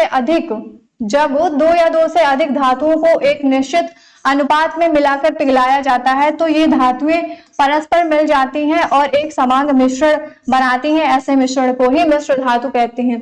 क्या कह रहा है कि जब हम लोग क्या करते हैं, दो या दो से अधिक धातुओं को हम लोग क्या करते हैं, एक निश्चित अनुपात में, है ना, क्या करते हैं, एक निश्चित अनुपात में मिलाकर उसको हम लोग पिघला देते हैं, तो ये जो धातुएं परस्पर मिल जाती हैं उससे क्या होता है, एक समांग मिश्रण तैयार होता है, यानी कि समांग मिश्रण बनता है, और इसी मिश्रण को हम लोग क्या बोलते हैं, मिश्र धातु कहते हैं। ठीक है, क्या कहते हैं, इसी मिश्रण को हम लोग मिश्र धातु कहते हैं। फिर से एक बार देख लेते हैं, मिश्र धातु हमारी क्या होती है कि जब हम लोग दो या दो से अधिक जो हमारी धातुएं होती हैं, है ना, क्या, जो हमारी दो या दो से अधिक जो हमारी धातुएं होती हैं उनको हम लोग क्या करते हैं, एक निश्चित अनुपात में मिला देते हैं। ठीक है, क्या करते हैं, एक निश्चित अनुपात में मिला देते हैं, कैसे, पिघला करके। और तो ये धातुएं क्या होती है, परस्पर मिल जाती हैं और एक समांग मिश्रण तैयार कर लेती हैं।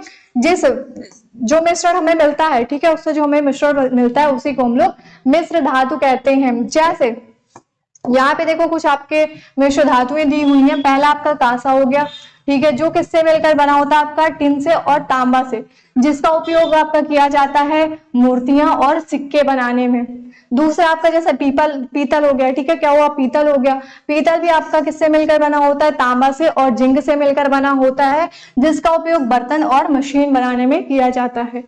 यहीं पे अगर हम लोग ड्यूरेलियम की बात करें तो ड्यूरेलियम जो आपका होता है वो एल्यूमिनियम, तांबा, मैग्नीशियम से मिलकर बना होता है। ये क्या होता है, इसका उपयोग प्रेशर कुकर, वायुयान के विभिन्न भाग, ठीक है, वायुयान के जो विभिन्न भाग होते हैं वहां पे भी इसका उपयोग किया जाता है। जर्मन सिल्वर की बात करें तो ये तांबा, जिंक और निकल से मिलकर बना होता है, जिसका उपयोग किया जाता है बर्तन बनाने में। ठीक है, तो ये क्या है, ये आपकी मिश्र धातु यहाँ पे कुछ दी हुई है। ठीक है, क्या है, मिश्र धातु कुछ दी हुई है जो आपको याद होनी चाहिए। चलो, अगला क्वेश्चन हमारा दिया है, तांबा, सिलिकॉन तथा गंधक के प्रमुख अयस्कों के नाम लिखें। यहाँ पे आपको क्या लिखना है, जो आपका तांबा है, आपका सिलिकॉन है, आपका जो गंधक है, इसके जो प्रमुख अयस्क हैं उनके नाम आपको लिखने हैं। तो सबसे पहले अगर हम लोग बात करें तांबा की, ठीक है, तो तांबा की बात करें तो तांबा अयस्क निम्नलिखित है जो इस प्रकार है। तांबा के जो अयस्क हैं वो निम्नलिखित हैं जो मतलब इस प्रकार हैं। जैसे आपका कापर ग्लास हो गया, ये क्या है, ये आपके तांबा का, ठीक है, किसके, तांबा का अयस्क है पहला कापर ग्लास। कापर पाइराइट्स आपका हो गया, क्यूप्राइट हो गया, आपका मैलेकाइट हो गया, ये सब क्या है, ये सब आपके तांबा के अयस्क हैं। ठीक है, आगे बढ़ते हैं। दूसरा हमारा है सिलिकॉन का अयस्क। ठीक है, जो हमारा सिलिकॉन होता है उसका अयस्क क्या होता है, तो पहला आपका अभ्रक और दूसरा आपका सिलिका हो गया। ठीक है, यानी कि जो आपका सिलिकॉन होता है उसके अयस्क ये दो होते हैं, अभ्रक और आपकी जो सिलिका होती है। गंधक की अयस्क की बात करें तो गंधक की अयस्क कौन कौन से होते हैं, सिनेवार होता है, जिप्सम होता है, जिंक ब्लेड होता है और हेमिस्फीयर होता है। ठीक है, कौन कौन से होता है, सिनेवार होता है, जिप्सम होता है, जिंक ब्लेड होता है और आपका हेमिस्फीयर होता है। ठीक है, ये किसके अयस्क हैं, ये आपके गंधक के अयस्क हैं। आगे बढ़ते हैं, आगे हमारा दिया है मैग्नीज। ठीक है, क्या दिया है? मैग्नीज धातु की प्राप्ति कैसे की जाती है। आपकी जो मैग्नीज धातु होती है उसकी प्राप्ति कैसे की जाती है, यहाँ पे आपको वो बताना है। तो जो मैग्नीज धातु होती है उसकी प्राप्ति किससे करते हैं? मैग्नीज ऑक्साइड से करते हैं। ठीक है, यानी कि मैग्नीज धातु की प्राप्ति मैग्नीज ऑक्साइड से प्राप्त की जाती है। जब मैग्नीज ऑक्साइड को एल्युमिनियम चूर्ण के साथ अभिक्रिया कराते हैं तो मैग्नीज धातु गलित अवस्था में प्राप्त होता है। इस अभिक्रिया को एल्युमिनियम अपचायक, ठीक है, क्या है? अपचायक यानी कि ऑक्सीकारक का कार्य करता है। ठीक है, क्या कह रहा है? देखो, ये जो हमारा मैग्नीज धातु है इसकी प्राप्ति हम लोग कैसे करते हैं? मैग्नीज के ऑक्साइड से करते हैं। ठीक है, जब हम लोग मैग्नीज ऑक्साइड को क्या करते हैं? एल्युमिनियम चूर्ण के साथ, ठीक है, एल्युमिनियम चूर्ण के साथ हम लोग क्या करते हैं? अभिक्रिया कराते हैं तो ये क्या बना लेता है? तो ये मैग्नीज धातु जो हमारी होती है वो कैसे हमें गलित अवस्था में प्राप्त होती है। इस अभिक्रिया में जो हमारी एल्युमिनियम है वो अपचायक, ठीक है, किसका? अपचायक का कार्य करती है, यानी कि ऑक्सीकारक का कार्य करती है। जहां पे अगर अपन लोग बात करें, किसकी बात करें? इसका जो रासायनिक समीकरण होता है वो क्या होता है? वो होता है MnO2। ठीक है, क्या होता है? MnO2, जिसको हम लोग बोलते हैं मैग्नीज ऑक्साइड। ठीक है, क्या बोलते हैं? एक मिनट, ये हमारा है मैग्नीज ऑक्साइड। ठीक है, MnO2 हमारा क्या होता है? मैग्नीज ऑक्साइड होता है। और ये तो Al सबको पता है, Al हमारा एल्युमिनियम होता है ना। तो हम लोग क्या करते हैं? मैग्नीज ऑक्साइड को जब हम लोग एल्युमिनियम के साथ, एल्युमिनियम के चूर्ण के साथ अभिक्रिया हम लोग करवाते हैं तो हमें क्या मिलता है? तो हमें मैग्नीज धातु मिलती है। Mn का मतलब आपका होता है मैग्नीज। ठीक है, क्या होता है? मैग्नीज होता है। और आपका ये क्या हो गया? ये Al2O3 आपका होता है एल्यूमिनियम। ठीक है, क्या होता है? एक मिनट, ओ भाई क्या हो गया? एक मिनट। देखो, ये आपका होता है एल्यूमिनियम ऑक्साइड। ठीक है, क्या होता है? एल्यूमिनियम ऑक्साइड आपका होता है। तो क्या कह रहा है कि जो हमारी मैग्नीज धातु होती है उसको हम लोग कैसे प्राप्त करते हैं? जो हमारा मैग्नीज ऑक्साइड होता है, ठीक है, उससे हम लोग क्या करते हैं? मैग्नीज को प्राप्त करते हैं, मैग्नीज धातु को प्राप्त करते हैं। कैसे करते हैं? जो हमारी मैग्नीज ऑक्साइड होती है, मैग्नीज ऑक्साइड के साथ हम लोग क्या करते हैं? एल्युमिनियम के चूर्ण जो हमारा होता है उसके साथ हम लोग अभिक्रिया करा देते हैं तो हमें क्या होती है? ये जो मैग्नीज है वो हमें गलित अवस्था में मिल जाती है। और इस अभिक्रिया में जो एल्युमिनियम है ये अपचायक यानी कि ऑक्सीकारक का प्रयोग मतलब कार्य करता है। ठीक है, तो याद रहेगा आपकी मैग्नीज धातु जो होती है वो कैसे प्राप्त होती है। चलो, अगला क्वेश्चन हमारा दिया है प्लेटिनम, सोना एवं चांदी का उपयोग आभूषण बनाने में क्यों किया जाता है। यहाँ पे आपसे पूछ रहा है कि जो आपका क्या होता है? प्लेटिनम होता है, आपका सोना होता है और आपका चांदी होता है। इन सब का उपयोग आभूषण बनाने में क्यों किया जाता है। आप सभी लोग पहनते हो ना चांदी के, है ना, कान में, गले पे, हाथ में, पैर पे, सोने के सब लोग पहनते हो ना आभूषण, है ना, ज्वेलरी आप लोग पहनते हो ना। तो यहाँ पे आपको बताना है कि ये जो ज्वेलरी है यानी कि आभूषण है वो चांदी की, सोना की और प्लेटिनम के ही क्यों बनाए जाते हैं। ठीक है, क्यों बनाए जाते हैं यानी कि ये आभूषण बनाने में क्यों प्रयोग किए जाते हैं। तो इसका उत्तर आप लोग क्या लिखेंगे? लिखेंगे कि निम्नलिखित कारणों के कारण इनका उपयोग आभूषण बनाने में किया जाता है। जैसे पहला कारण आपका दिया, यह मंद क्रियाशील होते हैं। ठीक है, क्या होते हैं? ये मंद क्रियाशील होते हैं। क्यों? क्योंकि देखो, जब अपन लोग सक्रियता श्रेणी पढ़ते हैं तो हमारा चांदी, हमारा सोना, ये क्या होते हैं? ये कम क्रियाशील है, इसलिए नीचे होते हैं।